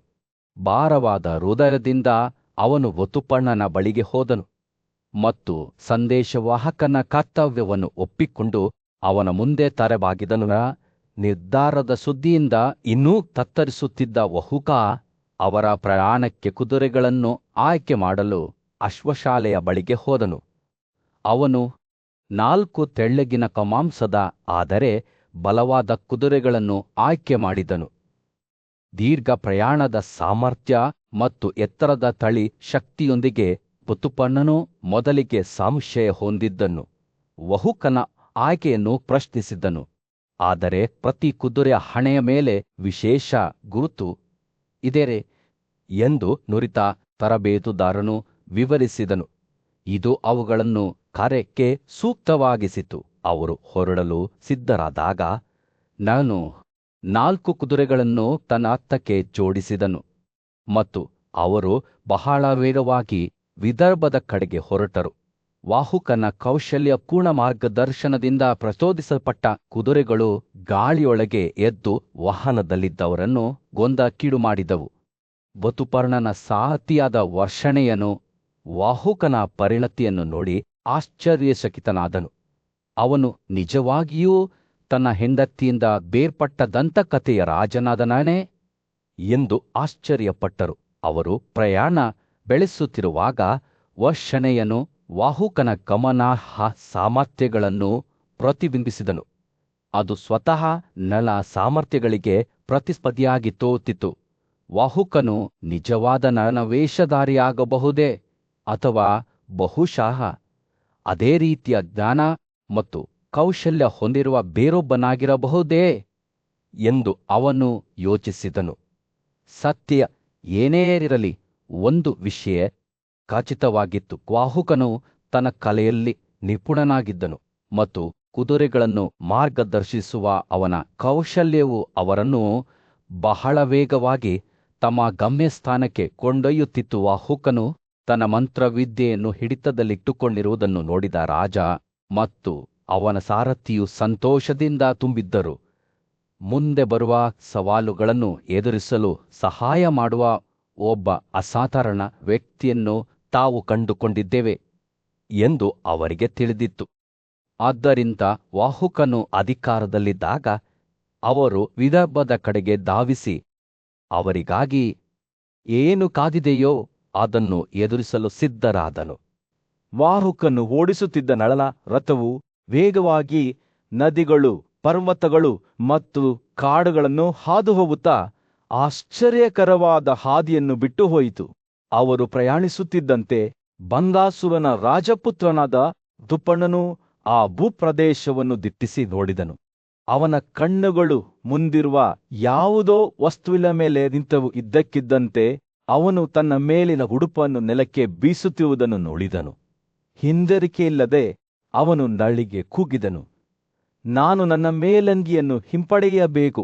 ಓ ಬುದ್ಧಿವಂತನೇ, ದಯವಿಟ್ಟು ಈ ವೇಗದ ಕುದುರೆಗಳನ್ನು ಹಿಡಿದುಕೊಳ್ಳಿ. ವರ್ಷಣೆಯನು ಅದರೊಂದಿಗೆ ಹಿಂದಿರುಗುವವರೆಗೆ ಆದಾಗ್ಯೂ ನಳನಿಗೆ ಸಂಶಯವಾಯಿತು. ಬಟ್ಟೆ ದೂರ ಕಳೆದು ಹೋಗಿದೆ. ಅವನು ಉತ್ತರಿಸಿದ, ನಾವು ಈಗಾಗಲೇ ಒಂದು ಯೋಜನೆಯಲ್ಲಿ ಪ್ರಯಾಣ ಮಾಡಿದ್ದೇವೆ, ಅದನ್ನು ಮರಳಿ ಪಡೆಯುವುದು ಅಸಾಧ್ಯ. ನಳನ ಅನುಮಾನಗಳಿಂದ ವಿಚಲಿತರಾದ ಋತುಪರ್ಣ, ಈಗೋ ವಾಹುಕ, ನಾನು ನನ್ನ ಅಂಕಗಣಿತದ ಪಾಂಡಿತ್ಯವನ್ನು ಪ್ರದರ್ಶಿಸುತ್ತೇನೆ. ಈ ವಿಭಿತಾಕ ಮರವು ಅದರ ಎಲೆಗಳು ಮತ್ತು ಹಣ್ಣುಗಳೊಂದಿಗೆ ಕೆಲವೇ ಜನರಿಗೆ ಅರ್ಥವಾಗುವಂತಹ ರಹಸ್ಯವನ್ನು ಹೊಂದಿದೆ. ಅವನು ಮರಕ್ಕೆ ಆಶ್ಚರ್ಯಕರ ಸಂಖ್ಯೆಯ ಎಲೆಗಳು ಮತ್ತು ಹಣ್ಣುಗಳಿಂದ ತುಂಬಿದ ಅದರ ಕೊಂಬೆಗಳ ಕಡೆಗೆ ಸನ್ನೆ ಮಾಡಿದನು. ಋತುಪರ್ಣನ ಹೇಳಿಕೆಯಿಂದ ಕುತೂಹಲಗೊಂಡ ವಾಹುಕನು, ನಾನು ಈ ಮರವನ್ನು ನಾನೇ ಪರೀಕ್ಷಿಸುತ್ತೇನೆ, ಆದರೆ ಮೊದಲು ಈ 2 ಕೊಂಬೆಗಳಲ್ಲಿರುವ ಎಲೆಗಳು ಮತ್ತು ಹಣ್ಣುಗಳನ್ನು ಎಣಿಸುತ್ತೇನೆ ಎಂದು ಉತ್ತರಿಸಿದನು. ತನ್ನ ಕೈಯ ಅಲೆಯೊಂದಿಗೆ ಅವನು ವಾರ್ಷ್ಣೆಯನಿಗೆ ಸಂಖ್ಯೆಗಳನ್ನು ಎಚ್ಚರಿಕೆಯಿಂದ ಲೆಕ್ಕ ಹಾಕುವಾಗ ಹಿಡಿತವನ್ನು ಹಿಡಿದಿಟ್ಟುಕೊಳ್ಳುವಂತೆ ಆದೇಶಿಸಿದನು. ವಾಹುಕನು ವಿಭಾತಕವನ್ನು ಕತ್ತರಿಸಲು ಪ್ರಾರಂಭಿಸಿದಾಗ ಋತುಪರ್ಣನು ಅವನನ್ನು ತ್ವರಿತಗೊಳಿಸಲು ಒತ್ತಾಯಿಸಿದನು. ಆದರೆ ವಾಹುಕನು ಗಟ್ಟಿಯಾಗಿ ನಿಂತನು. ವೇಗಕ್ಕಿಂತ ನಿಖರತೆಯೇ ಮುಖ್ಯ ಎಂದು ಪಟ್ಟು ಹಿಡಿದನು. ಅಷ್ಟರಲ್ಲಿ ಋತುಪರ್ಣನ ಸಾರಥಿಯಾದ ನಳನು ಮಧ್ಯಪ್ರವೇಶಿಸಿ, ತಾನು ಶೀಘ್ರದಲ್ಲೇ ವಿದರ್ಭಗಳನ್ನು ತಲುಪುತ್ತೇನೆ ಎಂದು ತನ್ನ ಒಡೆಯನಿಗೆ ಭರವಸೆ ನೀಡಿದನು. ನನ್ನ ಮಾತುಗಳಿಂದ ಸಮಾಧಾನಗೊಂಡ ಋತುಪರ್ಣನು ಎಣಿಕೆಯೊಂದಿಗೆ ವಾಹುಕನಿಗೆ ಮುಂದುವರಿಯಲು ಒಪ್ಪಿಕೊಂಡನು. ವಾಹುಕನು ಎಲೆಗಳು ಮತ್ತು ಹಣ್ಣುಗಳನ್ನು ಲೆಕ್ಕ ಹಾಕುವುದನ್ನು ಮುಗಿಸಿದಾಗ ಅವು ಋತುಪರ್ಣನ ಹಿಂದಿನ ಹೇಳಿಕೆಗೆ ಹೊಂದಿಕೆಯಾಗಿರುವುದನ್ನು ಕಂಡು ಅವನು ಆಶ್ಚರ್ಯಚಕಿತನಾದನು. ಸಂಖ್ಯೆಯಲ್ಲಿ ರಾಜನ ಪ್ರಾವೀಣ್ಯತೆಯು ಅವನನ್ನು ದಿಗ್ಭ್ರಮೆಗೊಳಿಸಿತು. ವಾಹುಕನು ಆಶ್ಚರ್ಯದಿಂದ ತನ್ನ ಕಣ್ಣುಗಳನ್ನು ಅಗಲಿಸಿ ಋತುಪರ್ಣನ ಬಳಿಗೆ ಹೋದನು. ಓ ಮಹಾರಾಜ, ನಿನ್ನ ಕೌಶಲ್ಯವು ನಿಜವಾಗಿಯೂ ಗಮನಾರ್ಹವಾಗಿದೆ. ನಿನ್ನಿಂದ ಈ ಅಂಕಗಣಿತದ ಕಲೆಯನ್ನು ಕಲಿಯಲು ನಾನು ಬಯಸುತ್ತೇನೆ. ಋತುಪರ್ಣನು ವಾಹುಕನ ಮೆಚ್ಚುಗೆಯಿಂದ ಸಂತೋಷಗೊಂಡು ತನ್ನ ಜ್ಞಾನವನ್ನು ಹಂಚಿಕೊಳ್ಳಲು ಒಪ್ಪಿಕೊಂಡನು. ಅವನು ದಾಳಗಳು ಮತ್ತು ಸಂಖ್ಯೆಗಳ ರಹಸ್ಯಗಳನ್ನು ನನಗೆ ನೀಡುತ್ತಿದ್ದಂತೆ ಒಂದು ವಿಚಿತ್ರ ವಿದ್ಯಮಾನವು ಸಂಭವಿಸಿತು. ನಳನನ್ನು ದೀರ್ಘಕಾಲದಿಂದ ಪೀಡಿಸುತ್ತಿದ್ದ ಕಾಳಿಯೆಂಬ ಸರ್ಪವು ಅವನ ದೇಹದಿಂದ ಹೊರಬರಲು ಪ್ರಾರಂಭಿಸಿತು. ಕಾಳಿ ಹೊರಬಂದಾಗ ದಮಯಂತಿಯ ಶಾಪವು ಕೊನೆಗೂ ಕಾರ್ಯರೂಪಕ್ಕೆ ಬಂದಿತು ಎಂಬುದು ಸ್ಪಷ್ಟವಾಯಿತು. ನಳನ ದೇಹದಲ್ಲಿ ಹುದುಗುತ್ತಿದ್ದ ವಿಷವು ಬಿಡುಗಡೆಯಾಯಿತು ಮತ್ತು ಅವನ ಮೇಲೆ ವಿಮೋಚನೆಯ ಭಾವವು ಹರಿದು ಹೋಯಿತು ಎಂದು ಅವನು ಭಾವಿಸಿದನು. ಈಗ ಅದರ ಯಾತನೆಯಿಂದ ಮುಕ್ತನಾದ ಕಾಳಿ ರಕ್ಷೆಗಾಗಿ ಬೇಡಿಕೊಳ್ಳುತ್ತಾ ಕೈ ಜೋಡಿಸಿ ಋತುಪರ್ಣನ ಬಳಿಗೆ ಹೋದನು. ಓ ರಾಜನೇ, ನಿನ್ನ ಕೋಪವನ್ನು ನಿಯಂತ್ರಿಸು ಎಂದು ಅದು ಬೇಡಿಕೊಂಡಿತು. ನೀನು ನನ್ನನ್ನು ಬಿಟ್ಟು ಬಿಟ್ಟರೆ ನಾನು ನಿನಗೆ ದೊಡ್ಡ ಖ್ಯಾತಿಯನ್ನು ನೀಡುತ್ತೇನೆ. ರಾಜ ಭೀಮನ ರಾಜ್ಯವಾದ ವಿದರ್ಭ ನಗರದಲ್ಲಿ ಅಯೋಧ್ಯೆಯಿಂದ ಬಂದ ಪರಾಕ್ರಮಶಾಲಿ ರಾಜ ಋತುಪರ್ಣನ ಆಗಮನದ ಸುದ್ದಿಯನ್ನು ತಮ್ಮ ರಾಜನಿಗೆ ತಿಳಿಸಿದಾಗ ಜನರು ಉತ್ಸಾಹದಿಂದ ತುಂಬಿದ್ದರು. ಸುದ್ದಿ ಕಾಳ್ಗಿಚ್ಚಿನಂತೆ ಹರಡಿತು ಮತ್ತು ಶೀಘ್ರದಲ್ಲೇ ಇಡೀ ನಗರವು ಋತುಪರ್ಣನ ರಥದ ಗದ್ದಲದಿಂದ ತುಂಬಿತ್ತು. ಅದು ಪ್ರತಿ ಮೂಲೆಯಲ್ಲಿಯೂ ಪ್ರತಿಧ್ವನಿಸಿತು ಮತ್ತು ನಳನು ಮರಳಿ ಬಂದಂತೆ ಧ್ವನಿಸಿತು. ಈ ಗದ್ದಲದ ನಡುವೆ ವಿದರ್ಭದ ಸುಂದರ ರಾಜಕುಮಾರಿ ದಮಯಂತಿ ನಳನ ರಥದ ಪರಿಚಿತ ಧ್ವನಿಯನ್ನು ಕೇಳಿದಳು. ತನ್ನ ಪ್ರೀತಿಯ ಗಂಡ ಕೊನೆಗೂ ಬಂದಿರಬಹುದು ಎಂದು ಭಾವಿಸಿ ಅವಳ ಹೃದಯ ಬಡಿತವನ್ನು ಬಿಟ್ಟುಬಿಟ್ಟಿತು. ಕಣ್ಣೀರು ತನ್ನ ಮುಖದ ಮೇಲೆ ಹರಿದು, ನಾನು ಚಂದ್ರನಂತಹ ಮುಖ ಮತ್ತು ಲೆಕ್ಕವಿಲ್ಲದಷ್ಟು ಸದ್ಗುಣಗಳನ್ನು ಹೊಂದಿರುವ ನಳನನ್ನು ನೋಡದಿದ್ದರೆ ನಾನು ಖಂಡಿತವಾಗಿ ಸಾಯುತ್ತೆ. ಮೋಡಗಳಂತಹ ಆಳವಾದ ಧ್ವನಿಯನ್ನು ಹೊಂದಿರುವ ನಿಷಾದ ಇಂದು ನನ್ನ ಬಳಿಗೆ ಬರದಿದ್ದರೆ ನಾನು ಚಿನ್ನದ ಹೊಳಪಿನ ಚಿತೆಯನ್ನು ಪ್ರವೇಶಿಸುತ್ತೇನೆ. ಅವಳ ಮಾತುಗಳು ಹತಾಶೆ ಮತ್ತು ಹಾತೊರೆಯುವಿಕೆಯಿಂದ ತುಂಬಿದವು. ಋತುಪರ್ಣನ ರಥದ ಗದ್ದಲವು ಗಾಳಿಯನ್ನು ತುಂಬುತ್ತಲೇ ಇದ್ದಾಗ ದಮಯಂತಿ ತನ್ನ ಮಹಡಿಯ ಟೆರೇಸ್ ಅನ್ನು ಹತ್ತಿದಳು. ಅವಳು ನಳನ ಒಂದು ನೋಟವನ್ನು ನೋಡಬಹುದೆಂಬ ಭರವಸೆಯಿಂದ. ಆದರೆ ಅವಳು ಕಂಡದ್ದು ಋತುಪರ್ಣ ಸ್ವತಃ ವಷಣೆಯ ಮತ್ತು ವಾಹುಕ ಅವರೊಂದಿಗೆ ಅವರ ವಾಹನದಿಂದ ಇಳಿಯುವುದು. ರಾಜಕುಮಾರಿ ಸಂತೋಷ ಮತ್ತು ನಿರಾಶೆಯ ನಡುವೆ ಹರಿದು ಹೋದಳು, ಏಕೆಂದರೆ ಅದು ನಳನಲ್ಲ ಎಂದು ಅವಳು ಅರಿತುಕೊಂಡಳು. ತನ್ಮಧ್ಯೆ ಋತುಪರ್ಣನ ಭೇಟಿಯ ಹಿಂದಿನ ನಿಜವಾದ ಉದ್ದೇಶಗಳ ಬಗ್ಗೆ ಅರಿವಿರದ ರಾಜ ಭೀಮನು ಅವನನ್ನು ಬಹಳ ಗೌರವ ಮತ್ತು ಆತಿಥ್ಯದಿಂದ ಸ್ವಾಗತಿಸಿದನು. ಆದಾಗ್ಯೂ ವಿವಾಹದಲ್ಲಿ ದಮಯಂತಿಯ ಕೈಯನ್ನು ಗೆಲ್ಲುವ ಸಲುವಾಗಿ ತಾನು ಹಾಜರಾಗಲು ಆಶಿಸುತ್ತಿದ್ದ ಸ್ವಯಂವರ ಸಮಾರಂಭದ ಯಾವುದೇ ಚಿಹ್ನೆಗಳ ಅನುಪಸ್ಥಿತಿಯಿಂದ ಋತುಪರ್ಣನು ಗೊಂದಲಕ್ಕೊಳಗಾಗಿದ್ದನು. ರಾಜ ಭೀಮನು ಋತುಪರ್ಣನ ಭೇಟಿಯ ಹಿಂದಿನ ಸಂಭವನೀಯ ಕಾರಣಗಳ ಬಗ್ಗೆ ಯೋಚಿಸುತ್ತಿದ್ದಂತೆ ಕಣ್ಣನ್ನು ಭೇಟಿಯಾಗುವುದಕ್ಕಿಂತ ಹೆಚ್ಚಿನದು ಇದೆಯೇ ಎಂದು ಆಶ್ಚರ್ಯಪಡದೆ ಇರಲು ಅವನಿಗೆ ಸಾಧ್ಯವಾಗಲಿಲ್ಲ. ಅವನು ಮುಕ್ತ ಮನಸ್ಸನ್ನು ಇಟ್ಟುಕೊಳ್ಳಲು ನಿರ್ಧರಿಸಿದನು ಮತ್ತು ಋತುಪರ್ಣನನ್ನು ವಿಶ್ರಾಂತಿ ಪಡೆಯಲು ಆಹ್ವಾನಿಸಿದನು. ಅವಳನ್ನು ತನ್ನ ಅರಮನೆಯಲ್ಲಿ ಪ್ರಮುಖ ಸ್ಥಾನದೊಂದಿಗೆ ಗೌರವಿಸಿದನು. ಋತುಪರ್ಣನು ವಾಷ್ಣೆಯನ್ನೊಂದಿಗೆ ಹೊರಟು ಹೋದ ನಂತರ ವಾಹುಕನು ರಥದ ಉಸ್ತುವಾರಿಯನ್ನು ವಹಿಸಿಕೊಂಡನು ಮತ್ತು ಅದರ ಕುದುರೆಗಳನ್ನು ನೋಡಿಕೊಂಡನು. ಆದರೆ ದಮಯಂತಿಯ ಆಲೋಚನೆಗಳು ನಳನ ಬಗೆಗಿನ ಆಕೆಯ ಹಂಬಲದಿಂದ ಮುಳುಗಿ ಹೋದವು. ಅವಳು ನಿಷಾದರ ಆಡಳಿತಗಾರನನ್ನು ಹುಡುಕಲು ಸಂದೇಶವಾಹಕನನ್ನು ಕರೆಯಿಸಿದಳು. ಅವನು ಇನ್ನೂ ತನ್ನ ಕಡೆಗೆ ಹಿಂತಿರುಗುತ್ತಾನೆ ಎಂಬ ಭರವಸೆಯನ್ನು ಹೊಂದಿದ್ದಳು. ವಿದರ್ಭ ನಗರದ ಮೇಲೆ ಸೂರ್ಯನು ಮುಳುಗಲು ಪ್ರಾರಂಭಿಸಿದಾಗ ಋತುಪರ್ಣನ ಉದ್ದೇಶಗಳು ಮತ್ತು ದಮಯಂತಿಯ ಹೃದಯವು ಅದರ ಕೇಂದ್ರಬಿಂದುವಾಗಿರುವ ನಾಟಕಕ್ಕೆ ವೇದಿಕೆಯನ್ನು ಸಿದ್ಧಪಡಿಸಲಾಯಿತು. ಅದು ಮುಂಬರುವ ದಿನಗಳಲ್ಲಿ ತೆರೆದುಕೊಳ್ಳುತ್ತದೆ. ವಿದರ್ಭದ ಸೊಂಪಾದ ಉದ್ಯಾನವನದಲ್ಲಿ ರಾಜಕುಮಾರಿ ದಮಯಂತಿ ಎತ್ತರದ ಟೆರೇಸ್ನಲ್ಲಿ ಕುಳಿತಿದ್ದಳು. ಅವಳ ಮನಸ್ಸು ತನ್ನ ಪ್ರೀತಿಯ ನಳನ ಆಲೋಚನೆಗಳಲ್ಲಿ ಮುಳುಗಿತ್ತು. ಆಮನೆಗೆ ಆಗಮಿಸಿದ ಪ್ರಯಾಣಿಕರಲ್ಲಿ ಅವನು ಇರಬಹುದೆಂದು ನಂಬಲು ಅವಳಿಗೆ ಕಾರಣವಿತ್ತು. ಆದರೆ ಅವಳಿಗೆ ಅದರ ಮೇಲೆ ಬೆರಳು ಹಾಕಲು ಸಾಧ್ಯವಾಗಲಿಲ್ಲ. ತನ್ನ ವಿಶ್ವಾಸಾರ್ಹ ಸಂದೇಶವಾಹಕರಾದ ಕೇಶಿನಿಯನ್ನು ಕರೆದು ರಥದ ಪಕ್ಕದಲ್ಲಿ ಕುಳಿತಿದ್ದ ಸಾರಥಿಯ ಬಗ್ಗೆ ಎಚ್ಚರಿಕೆಯಿಂದ ಮಾಹಿತಿಯನ್ನು ಸಂಗ್ರಹಿಸಲು ಸೂಚಿಸಿದ ಕೇಶಿನಿ ಟೆರೇಸ್ನಿಂದ ಇಳಿದಳು. ಅವಳ ಕಣ್ಣುಗಳು ಕೆಳಗಿನ ಅಂಗಳವನ್ನು ಸ್ಕ್ಯಾನ್ ಮಾಡುತ್ತಿದ್ದರು. ಅವಳು ಎಚ್ಚರಿಕೆಯಿಂದ ಮತ್ತು ಸೌಜನ್ಯದಿಂದ ರಥಧಾರಿ ವಾಹಕನ ಬಳಿಗೆ ಹೋಗಿ ಅವನ ಕಲ್ಯಾಣ ಮತ್ತು ಅವರ ಭೇಟಿಯ ಉದ್ದೇಶವನ್ನು ಕೇಳಿದಳು. ಆತ್ಮವಿಶ್ವಾಸದ ಗಾಳಿಯನ್ನು ಹೊಂದಿದ್ದ ನುರಿತ ಕುದುರೆ ಸವಾರ ವಾಹಕನು ಶೀಘ್ರದಲ್ಲೇ ನಡೆಯುವ ವದಂತಿಗಳಿದ್ದ ದಮಯಂತಿಗೆ ಮದುವೆಯಾಗಲು ರಾಜ ವಧುಪರ್ಣನಾಭಿಡ್ ಅನ್ನು ಬೆಂಬಲಿಸಲು ತಾನು ಅಲ್ಲಿದ್ದೇನೆ ಎಂದು ಬಹಿರಂಗಪಡಿಸಿದನು. ಕೇಸಿನಿಯ ಕುತೂಹಲವು ಅವಳಲ್ಲಿ ಹೆಚ್ಚಾಯಿತು ಮತ್ತು ಅವಳು ಅವರ ಪಕ್ಷದ 3ನೇ ಸದಸ್ಯರ ಬಗ್ಗೆ ವಿಚಾರಿಸಿದಳು. ವಾಹಕನು ಈ ಹಿಂದೆ ನನಗೆ ಸೇವೆ ಸಲ್ಲಿಸಿದ್ದ ಅನುಭವಿ ಸಾರಥಿಯಾದ ವರ್ಷಣೆಯನೆಂದು ವಿವರಿಸಿದನು.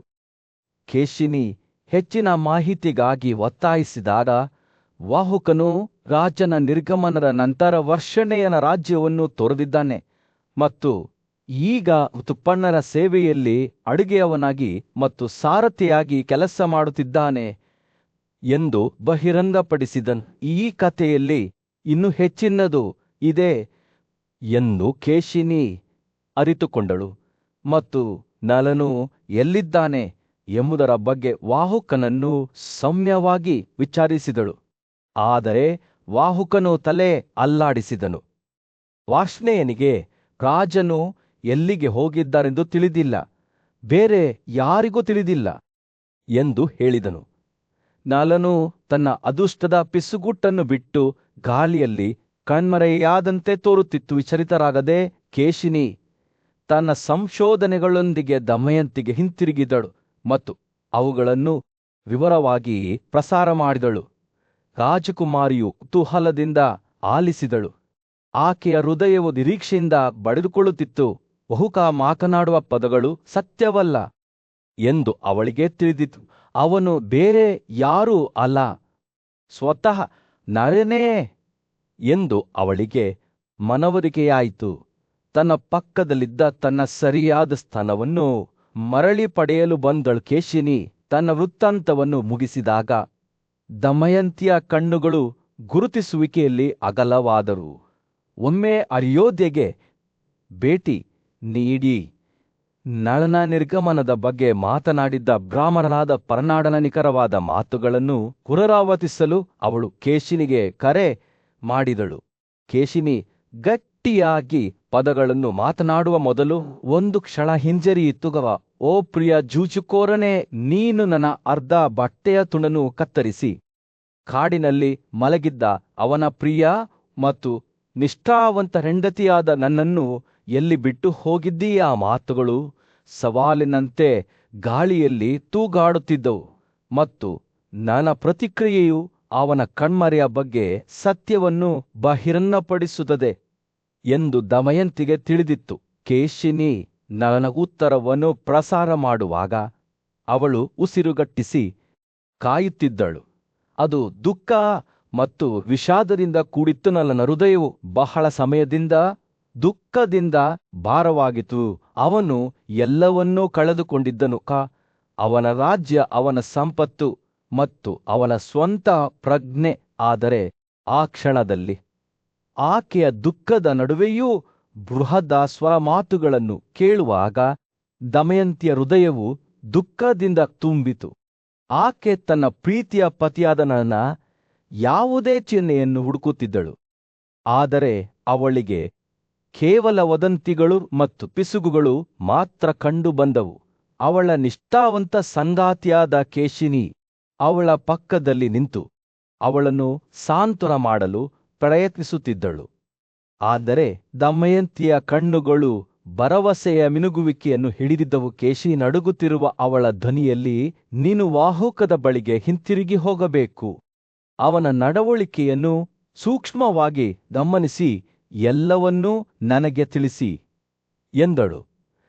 ಪರಿಸ್ಥಿತಿಯ ಗಂಭೀರತೆಯನ್ನು ಅರ್ಥಮಾಡಿಕೊಂಡ ಕೇಶಿನಿ ತಲೆಯಾಡಿಸಿದಳು. ಅವಳು ಅಡುಗೆ ಮನೆಯ ಕಡೆಗೆ ಹೊರಟಳು. ಅಲ್ಲಿ ಬಹುಕ ಋತುಪರ್ಣನ ಹೊತ್ತನಕ್ಕೆ ಆಹಾರವನ್ನು ಸಿದ್ಧಪಡಿಸುತ್ತಿದ್ದಳು. ಕೇಶಿನಿ ನೋಡುತ್ತಿರುವಾಗ ವಾಹುಕನು ಮಾಂತ್ರಿಕವೆಂಬಂತೆ ತೋರುವ ಸಾಧನೆಗಳನ್ನು ಅವಳು ನೋಡಿದಳು. ಅವನು ಸುಲಭವಾಗಿ ಕೆಳಗಿಳಿಯದೆ ಕಿರಿದಾದ ಹಾದಿಗಳನ್ನು ಸಂಚರಿಸಿದನು ಮತ್ತು ಭೂಮಿಯೇ ಅವನನ್ನು ಹಾದು ಹೋಗಲು ಬಿಡುವಂತೆ ತೋರುತ್ತಿತ್ತು.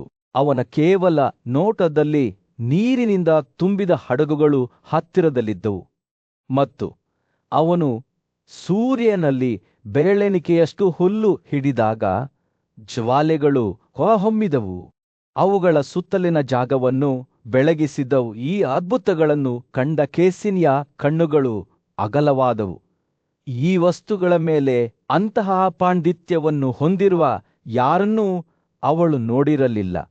ವಾಹುಕನು ಸುಟ್ಟು ಹೋಗದೆ ಬೆಂಕಿಯನ್ನು ಮುಟ್ಟಿದನು ಮತ್ತು ಅವನ ಇಚ್ಛೆಯಂತೆ ಆಕಾಶದಿಂದ ನೀರು ಹೊಳೆಯಂತೆ ಹರಿಯಿತು.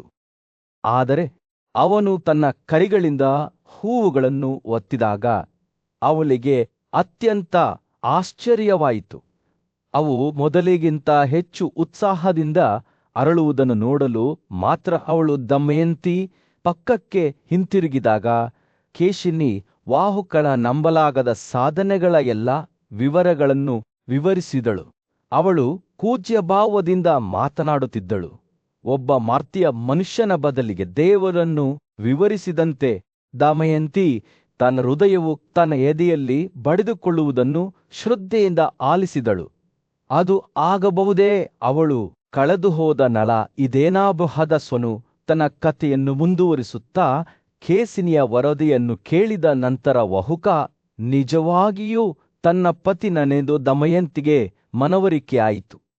ಅಡುಗೆ ಮನೆಯಿಂದ ಕೇಸಿನಿಯು ಮರಳಿ ತಂದ ಮಾಂಸವನ್ನು ರುಚಿ ನೋಡಿದಾಗ, ನಾನು ತಯಾರಿಸಿದಂತೆಯೇ ಪರಿಪೂರ್ಣವಾಗಿ ಬೇಯಿಸಿದಾಗ ಆಕೆಯ ಅನುಮಾನಗಳು ದೃಢವಾದವು. ದುಃಖ ಮತ್ತು ಸಂತೋಷದಿಂದ ತುಂಬಿದ ದಮಯಂತಿ ಅನಿಯಂತ್ರಿತವಾಗಿ ಅಳತೊಡಗಿದಳು.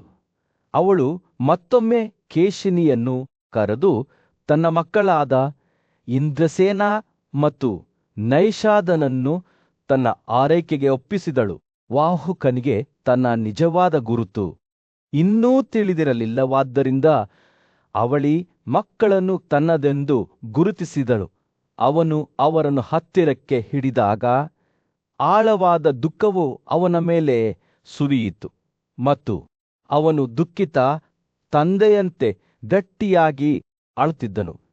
ಅವನ ಹೃದಯವು ತನ್ನ ಮಕ್ಕಳೊಂದಿಗೆ ಮತ್ತೆ ಸೇರಿದ ಸಂತೋಷ ಮತ್ತು ಕೇಶಿನಿ ಮತ್ತು ದಮಯಂತಿಗಳಿಂದ ತನ್ನ ನಿಜವಾದ ಆತ್ಮವನ್ನು ಮರೆಮಾಡಿದ ನೋವಿನ ನಡುವೆ ಹರಿದಿತ್ತು.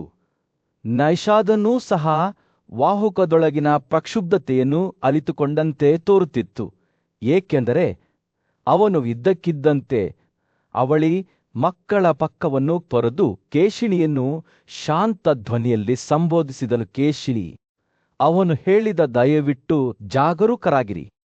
ನೀವು ಆಗಾಗ್ಗೆ ನನ್ನನ್ನು ಭೇಟಿ ಮಾಡುತ್ತಿದ್ದರೆ ದುಃಖದ ಮಧ್ಯದಲ್ಲಿ ನನ್ನ ಸಂಕಟವನ್ನು ವಿವರಿಸುತ್ತಾ ಕೇಶಿನಿ ದಮಯಂತಿಯ ತಾಯಿಯ ಬಳಿಗೆ ಹಿಂದಿರುಗಿದಳು. ತನ್ನ ಮಗಳ ದುರವಸ್ಥೆಯಿಂದ ಪ್ರೇರೇಪಿಸಲ್ಪಟ್ಟ ಆಕೆ ದಮಯಂತಿಯ ಮಾತುಗಳನ್ನು ಭೀಮನಿಗೆ ಹೇಳಿದಳು. ಆತನು ದಮಯಂತಿಗೆ ನಳನನ್ನು ಭೇಟಿಯಾಗಲು ತನ್ನ ಒಪ್ಪಿಗೆಯನ್ನು ನೀಡಿದನು. ಅವರು ಒಬ್ಬರನ್ನೊಬ್ಬರು ನೋಡಿದ ತಕ್ಷಣ ನಲ ಮತ್ತು ದಮಯಂತಿ ಇಬ್ಬರು ದುಃಖದಿಂದ ತುಂಬಿದ್ದರು. ಅವರ ಕಣ್ಣುಗಳು ಕಣ್ಣೀರಿಂದ ತುಂಬಿದ್ದವು. ಸರಳವಾದ ಕೆಂಪು ಬಟ್ಟೆಯನ್ನು ಧರಿಸಿ ಮತ್ತು ಧೂಳಿನಿಂದ ಆವೃತವಾದ ದಮಯಂತಿ ದುಃಖದಿಂದ ಕೂಡಿದ ಮಾತುಗಳೊಂದಿಗೆ ವಾಹುಕನ ಬಳಿಗೆ ಹೋದಳು. ವಾಹುಕ ಅವಳು ಹೇಳಿದಳು, ಸದ್ಗುಣಶೀಲನಾದ ನಳನು ತನ್ನ ಮಲಗಿದ್ದ ಹೆಂಡತಿಯನ್ನು ಕಾಡಿನಲ್ಲಿ ಬಿಟ್ಟು, ಯಾರು ನಾನು ಆಯಾಸದಿಂದ ಬಳಲುತ್ತಿರುವಾಗ ಅವನನ್ನು ಬಿಟ್ಟು ಹೋಗುವಂತೆ ಮಾಡಲು ನಾನು ಯಾವ ಅಪರಾಧವನ್ನು ಮಾಡಬಹುದಿತ್ತು? ಅವಳು ತಮ್ಮ ಹಿಂದಿನ ಪ್ರತಿಜ್ಞೆಗಳು ಮತ್ತು ವಾಗ್ದಾನಗಳನ್ನು ವಿವರಿಸುವಾಗ ಅವಳ ಕಣ್ಣೀರು ಮುಕ್ತವಾಗಿ ಹರಿತುನೂ ಸಹ ಕಣ್ಣೀರು ಸುರಿಸಿದನು. ಅವನ ಕಣ್ಣುಗಳು ಕೆಂಪು ತುದಿಗಳಿಂದ ಕಪ್ಪಾಗಿದ್ದವು. ಓ ಅಂಜುಬುರುಕನೇ, ಅವನು ಹೇಳಿದನು, ನನ್ನ ರಾಜ್ಯದ ನಷ್ಟವೂ ಅಲ್ಲ, ನಿನ್ನನ್ನು ನಾನು ತೊರೆದದ್ದೂ ಅಲ್ಲ, ನನ್ನ ಕೃತ್ಯವೂ ಅಲ್ಲ, ಇವೆರಡೂ ಕಾಳಿಯ ಕಾರಣದಿಂದಾದವು. ಆಗ ಹೃದಯದಲ್ಲಿ ಉರಿಯುತ್ತಿದ್ದ ಬೆಂಕಿಯಂತೆ ತನ್ನೊಳಗೆ ವಾಸಿಸುತ್ತಿದ್ದ ಕಾಳಿಯನ್ನು ದಮಯಂತಿ ಹೇಗೆ ಶಪಿಸಿದರು ಎಂಬುದನ್ನು ಅವನು ವಿವರಿಸಿದನು. ತನ್ನ ಆಚರಣೆಗಳು ಮತ್ತು ಕಠಿಣತೆಗಳ ಮೂಲಕ ತಾನು ರಾಕ್ಷಸನನ್ನು ಸೋಲಿಸಿದ್ದೇನೆ ಎಂದು ನಳ ಹೇಳಿಕೊಂಡಿದ್ದನು. ಭಯಭೀತರಾದ ಮತ್ತು ನಡುಗಿದ ದಮಯಂತಿರಳನಲ್ಲಿ ಯಾವುದೇ ದೋಷವಿಲ್ಲ ಎಂದು ತನಗೆ ಭರವಸೆ ನೀಡಿದಳು. ಓ ನಿಷಾದರ ಆಡಳಿತಗಾರನೇ, ಅವಳು ಹೇಳಿದಳು, ಆಕಾಶಗಳನ್ನು ದಾಟಿ ನಾನು ನಿನ್ನನ್ನು ನನ್ನ ಒಡೆಯನಾಗಿ ಆರಿಸಿಕೊಳ್ಳುತ್ತೇನೆ. ಬ್ರಾಹ್ಮಣರು ಅವನಿಗಾಗಿ ಹೇಗೆ ದೂರದವರೆಗೆ ಹುಡುಕಿದರು ಎಂದು ಅವಳು ಅವನಿಗೆ ಹೇಳಿದಳು. ತನ್ನ ಮಾತುಗಳನ್ನು ಲಾವಣಿಗಳಲ್ಲಿ ಹಾಡಿದಳು. ಪನ್ನಾಡನು ನನ್ನನ್ನು ಕಂಡುಕೊಂಡಾಗ ಮಾತ್ರ ಅವನನ್ನು ಮರಳಿ ಪಡೆಯಲು ತನ್ನ ಯೋಜನೆಯನ್ನು ರೂಪಿಸಿದಳು. ಅವರು ಮಾತನಾಡುತ್ತಿರುವಾಗ ಆಕಾಶದಿಂದ ಗಾಳಿ ದೇವರು ಕಾಣಿಸಿಕೊಂಡನು. ದಮಯಂತಿ ಯಾವುದೇ ತಪ್ಪು ಮಾಡಿಲ್ಲ ಎಂದು ದೃಢಪಡಿಸಿದನು. ಅವಳು ನಿನ್ನ ಕುಟುಂಬದ ಗೌರವವನ್ನು ಹೆಚ್ಚಿಸಿದ್ದಾಳೆ, ಅವನು ಹೇಳಿದನು. ಇದಕ್ಕೆ ನಾವು ಸಾಕ್ಷಿಗಳು. ಆಕಾಶದ ಕೆಟ್ಟಪೆದರಂ ಆಡಲು ಪ್ರಾರಂಭಿಸಿತು ಮತ್ತು ಶುಭ ಗಾಳಿ ಬೀಸುತ್ತಿದ್ದಂತೆ ಆಕಾಶದಿಂದ ಹೂವಿನ ಮಳೆ ಬಿದ್ದಿ. ಈ ಅದ್ಭುತಗಳನ್ನು ನೋಡುತ್ತಾ ನಾನು ದಮಯಂತಿಯ ಬಗೆಗಿನ ತನ್ನ ಅನುಮಾನಗಳನ್ನು ತೊಡೆದು ಹಾಕಿದಳು. ಅವನು ಶುದ್ಧವಾದ ಉಡುಪನ್ನು ಧರಿಸಿ ತನ್ನ ಸ್ಥಳೀಯ ರೂಪವನ್ನು ಮರಳಿ ಪಡೆದನು ಮತ್ತು ತನ್ನ ರಾಣಿಯೊಂದಿಗೆ ಮತ್ತೆ ಸೇರಿಕೊಂಡನು. ಭೀಮನ ಮಗಳು ತನ್ನ ನೀತಿವಂತ ಪ್ರಭುವನ್ನು ಅಪ್ಪಿಕೊಂಡು ಗಟ್ಟಿಯಾಗಿ ಅಳತೊಡಗಿದಳು. ರಾಜ ನನು ತನ್ನ ಮಕ್ಕಳನ್ನು ಗಟ್ಟಿಯಾಗಿ ಹಿಡಿದುಕೊಂಡು ಬಹಳ ಸಂತೋಷವನ್ನು ಅನುಭವಿಸಿದನು. ರಾತ್ರಿ ಕಳೆದಂತೆ ಅವರು ಕಾಡಿನಲ್ಲಿ ತಮ್ಮ ಜೀವನದ ಕಥೆಗಳನ್ನು ಹಂಚಿಕೊಂಡರು. ಅವರ ಹೃದಯಗಳು ಸಂತೋಷದಿಂದ ತುಂಬಿದವು. ವಿದರ್ಭದ ರಾಜಕುಮಾರಿ ಮತ್ತು ನಳರು ಪರಸ್ಪರ ಸಂತೋಷಪಡಿಸುವ ಉದ್ದೇಶದಿಂದ ರಾಜ ಭೀಮನ ಅರಮನೆಯಲ್ಲಿ ಒಟ್ಟಿಗೆ ವಾಸಿಸಲು ಪ್ರಾರಂಭಿಸಿದರು. ಅವನ ರಾಜ್ಯವು ಕಳೆದುಹೋದ 4ನೇ ವರ್ಷದಲ್ಲಿ ನಳನು ತನ್ನ ಹೆಂಡತಿಯೊಂದಿಗೆ ಮತ್ತೆ ಸೇರಿಕೊಂಡನು. ಅವನ ಎಲ್ಲ ಆಸೆಗಳು ಮತ್ತೊಮ್ಮೆ ಈಡೇರಿದವು. ದಮಯಂತಿ ತನ್ನ ಒಡೆಯನನ್ನು ಮರಳಿ ಪಡೆದಾಗ ಸಂತೋಷಪಟ್ಟಳು. ಅವಳ ದನಿವು ಹೋಯಿತು, ಆತಂಕಗಳು ದೂರವಾದವು ಮತ್ತು ಸಂತೋಷದಿಂದ ಉಬ್ಬಿಕೊಂಡಳು. ಹೀಗೆ ಭೀಮನ ಮಗಳು ತನ್ನ ಬಯಕೆಯನ್ನು ಪಡೆದುಕೊಂಡಳು. ಬೆಳಗುವ ರಾತ್ರಿಯಂತೆ ಸೌಂದರ್ಯದಿಂದ ಹೊಳೆಯುತ್ತಿದ್ದಳು. ಕೊಂಡಿನ ರಾಜ್ಯದ ಮೇಲೆ ಸೂರ್ಯನ ಉದಯವಾಗುತ್ತಿದ್ದಾಗ ತನ್ನ ಅತ್ಯುತ್ತಮ ಆಭರಣಗಳಿಂದ ಹೊಳೆಯುತ್ತಿದ್ದ ರಾಜ ನನು ತನ್ನ ಮಾವ ರಾಜ ವತುಪಣನ ಮುಂದೆ ನಿಂತನು. ಅವನ ಪಕ್ಕದಲ್ಲಿ ಅವನ ಪ್ರೀತಿಯ ಪತ್ನಿ ದಮಯಂತಿ ತನ್ನ ತಂದೆಗೆ ವಿನಮ್ರವಾಗಿ ಶಪಿಸಿದಳು. ರಾಜನ ಉನ್ನತ ಸಹೋದರ ಭೀಮನು ನಳನನ್ನು ತೆರೆದ ಕೈಗಳಿಂದ ಮತ್ತು ಸಾಂತ್ವನದ ಮಾತುಗಳಿಂದ ಸ್ವಾಗತಿಸಿದನು. ಹಿಂದಿರುಗಿದ ಸುದ್ದಿ ನಗರದಾದ್ಯಂತ ಹರಡುತ್ತಿದ್ದಂತೆ ನಾಗರಿಕರು ಸಂತೋಷದಿಂದ ಕೂಗಿದರು. ಧ್ವಜಗಳು ಮತ್ತು ಧ್ವಜಗಳನ್ನು ಹಾರಿಸಲಾಯಿತು. ಪ್ರತಿ ಬೀದಿಯಲ್ಲಿ ಹೂವುಗಳ ಮಾಲೆಗಳನ್ನು ಅಲಂಕರಿಸಲಾಯಿತು ಮತ್ತು ಹೂ ಬಿಡುವ ಮರಗಳ ಸಿರಿ ವಾಸನೆಯಿಂದ ಗಾಳಿಯು ತುಂಬಿತು. ಶಾಶ್ವತವಾಗಿ ಕಳೆದುಹೋದರೆಂದು ಭಾವಿಸಲಾದ ರಾಜನ ಒಂದು ನೋಟವನ್ನು ನೋಡಲು ಜನರು ತಮ್ಮ ಮನೆಗಳಿಂದ ಹೊರಬಂದರು. ನಳನು ಹಿಂದಿರುಗಿದಾಗ ರಾಜ ವತುಪರ್ಣನು ಸಂತೋಷದಿಂದ ಅವನನ್ನು ಹತ್ತಿರ ಬರುವಂತೆ ಕರೆದನು. ಕೃತಜ್ಞತೆ ಮತ್ತು ನಮ್ರತೆಯ ಮಿಶ್ರಣದೊಂದಿಗೆ ನಳನು ತನ್ನ ಅನುಪಸ್ಥಿತಿಯ ಬಗ್ಗೆ ಕ್ಷಮೆಯಾಚಿಸಿದನು ಮತ್ತು ತನ್ನ ಮಾವನಿಗೆ ತನ್ನ ಸೇವೆಗಳನ್ನು ಅರ್ಪಿಸಿದನು. ರಾಜನು ಪ್ರೀತಿಯಿಂದ ಒಪ್ಪಿಕೊಂಡನು ಮತ್ತು ಇಬ್ಬರೂ ಹೃದಯಪೂರ್ವಕ ಕ್ಷಣವನ್ನು ಹಂಚಿಕೊಂಡರು. ಆದರೆ ದಿನಗಳು ಕಳೆದಂತೆ ನಳನ ಆಲೋಚನೆಗಳು ತನ್ನ ಸಾಮ್ರಾಜ್ಯದ ಕಡೆಗೆ ತಿರುಗಿದವು. ಅದು ತನ್ನ ಸಹೋದರ ಪುಷ್ಕರನ ಕೈಯಲ್ಲಿ ದಾಳದ ಆತರ ಮೂಲಕ ಕಳೆದು ಹೋಯಿತು. ತನ್ನ ಹಕ್ಕನ್ನು ಮರಳಿ ಪಡೆಯಲು ನಿರ್ಧರಿಸಿದ ನಳನು ಒಂದು ಸಣ್ಣ ಕುಟುಂಬ ಮತ್ತು ಅವನ ನಿಷ್ಠಾವಂತ ಆನೆ ಮಾಹುಕದೊಂದಿಗೆ ನಿಷಾದರ ದೇಶಕ್ಕೆ ಹೊರಟನು. ನಿಷಾದ ರಾಜ್ಯವನ್ನು ತಲುಪಿದ ನಂತರ ತನ್ನ ವಿಜಯದ ಬಗ್ಗೆ ಹರ್ಷೋದ್ಗಾರ ಮಾಡುತ್ತಿದ್ದ ಪುಷ್ಕರನನ್ನು ಎದುರಿಸುವಾಗ ನಳನ ಕೋಪವು ಭುಗಿಲೆದ್ದಿತ್ತು. ಇಬ್ಬರು ಸಹೋದರರು ತೀವ್ರವಾದ ಆಟದಲ್ಲಿ ತೊಡಗಿದ್ದರು. ನಳನು ತನ್ನ ರಾಜ್ಯವನ್ನು ಮರಳಿ ಗೆಲ್ಲಲು ನಿರ್ಧರಿಸಿದನು ಮತ್ತು ಅವನು ಗೆದ್ದನು. ಒಂದೇ ಎಸೆತದಿಂದ ಅದು ಅವನ ಸಂಪತ್ತು ಮತ್ತು ಸಂಪತ್ತನ್ನು ಮಾತ್ರವಲ್ಲದೆ ಅವನ ಸಹೋದರನ ಜೀವವನ್ನು ತಂದಿತು. ಭಾವನೆಯಿಂದ ಹೊರಬಂದ ನಳನು ಪುಷ್ಕರನಿಗೆ ಸಾಂತ್ವನ ಹೇಳಿ ಇಂದಿನ ಉಲ್ಲಂಘನೆಗಳಿಗಾಗಿ ಅವನನ್ನು ಕ್ಷಮಿಸಿದನು ಮತ್ತು ಅವನ ಸ್ವಾತಂತ್ರ್ಯವನ್ನು ನೀಡಿದನು. ಪುಷ್ಕರನ ಅನುಮತಿಯೊಂದಿಗೆ ನಳನು ಅವನನ್ನು ತಮ್ಮ ರಾಜ್ಯಕ್ಕೆ ಮರಳಲು ಅವಕಾಶ ಮಾಡಿಕೊಟ್ಟನು. ಅಲ್ಲಿ ಅವನನ್ನು ಅವರ ಪ್ರಜೆಗಳು ಸ್ವಾಗತಿಸಿದರು. ನಳನ ವಿಜಯದ ಸುದ್ದಿ ದೇಶದಾದ್ಯಂತ ಹರಡುತ್ತಿದ್ದಂತೆ ಜನರು ಸಂತೋಷಪಟ್ಟರು. ತಮ್ಮ ಹಕ್ಕನ್ನು ಮರಳಿ ಪಡೆದ ನಾಯಕನೆಂದು ತಮ್ಮ ರಾಜನನ್ನು ಹೊಗಳಿದರು ಮತ್ತು ರಾಜ ನಳನು ತನ್ನ ಹೆಂಡತಿ ದಮಯಂತಿಯೊಂದಿಗೆ ತನ್ನ ಅರಮನೆಯನ್ನು ಪ್ರವೇಶಿಸಿದನು. ತನ್ನ ಜನರ ಆರಾಧನೆ ಮತ್ತು ಕೃತಜ್ಞತೆಯಿಂದ ಸುತ್ತುವರಿದನು. ಉತ್ಸವಗಳು ಪ್ರಾರಂಭವಾದಾಗ ನಗರವು ಸಂತೋಷ ಮತ್ತು ಉತ್ಸಾಹದಿಂದ ಜೀವಂತವಾಗಿತ್ತು. ರಾಜ ನಳನು ದೊಡ್ಡ ಸೈನ್ಯದೊಂದಿಗೆ ತನ್ನ ಪ್ರೀತಿಯ ಪತ್ನಿ ದಮಯಂತಿ ಮತ್ತು ಅವರ ಮಕ್ಕಳೊಂದಿಗೆ ತನ್ನ ಅರಮನೆಗೆ ಆಗಮಿಸಿದನು.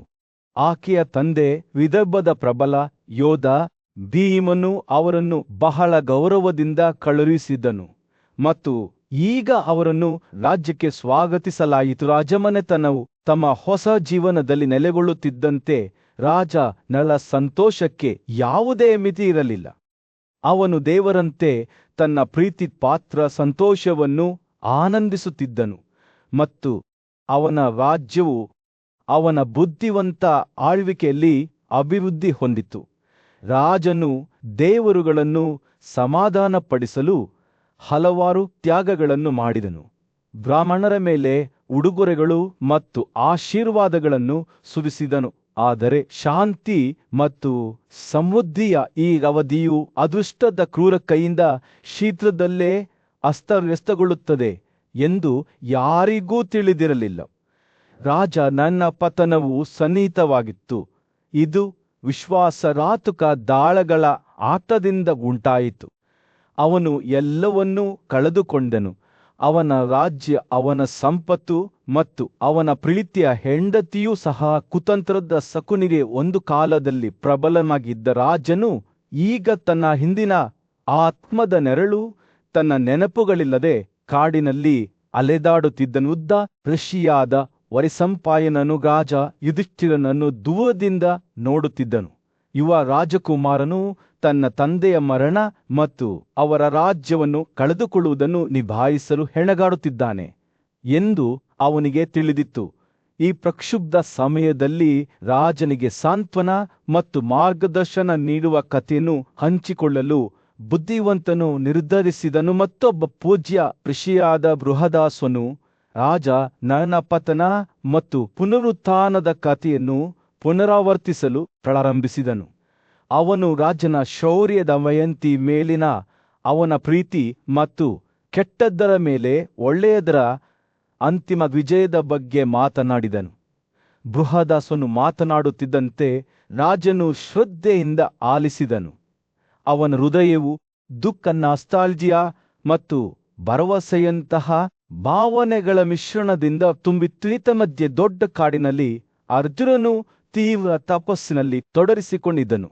ಗಾಳಿಯಲ್ಲಿ ಏಕಾಂಗಿಯಾಗಿ ವಾಸಿಸುತ್ತಿದ್ದನು ಮತ್ತು ಅತ್ಯಂತ ಕಠಿಣ ತಪಸ್ಸನ್ನು ಅಭ್ಯಾಸ ಮಾಡುತ್ತಿದ್ದನು. ಯುಧಿಷ್ಠಿರ ಸೇರಿದಂತೆ ಅವನ ಸಹೋದರರು ಅವನ ಸಾಧನೆಗಳ ಬಗ್ಗೆ ಕೇಳಿದರು ಮತ್ತು ಅವನ ದೃಢ ನಿಶ್ಚಯದಿಂದ ಆಶ್ಚರ್ಯಚಕಿತರಾದರು. ಆದಾಗ್ಯೂ ಅವರು ಅರ್ಜುನನ ತಪಸ್ಸಿನ ಬಗ್ಗೆ ಹೆಚ್ಚು ತಿಳಿದಾಗ ಅವರ ಕಾಳಜಿ ಆತಂಕಕ್ಕೆ ತಿರುಗಿತು.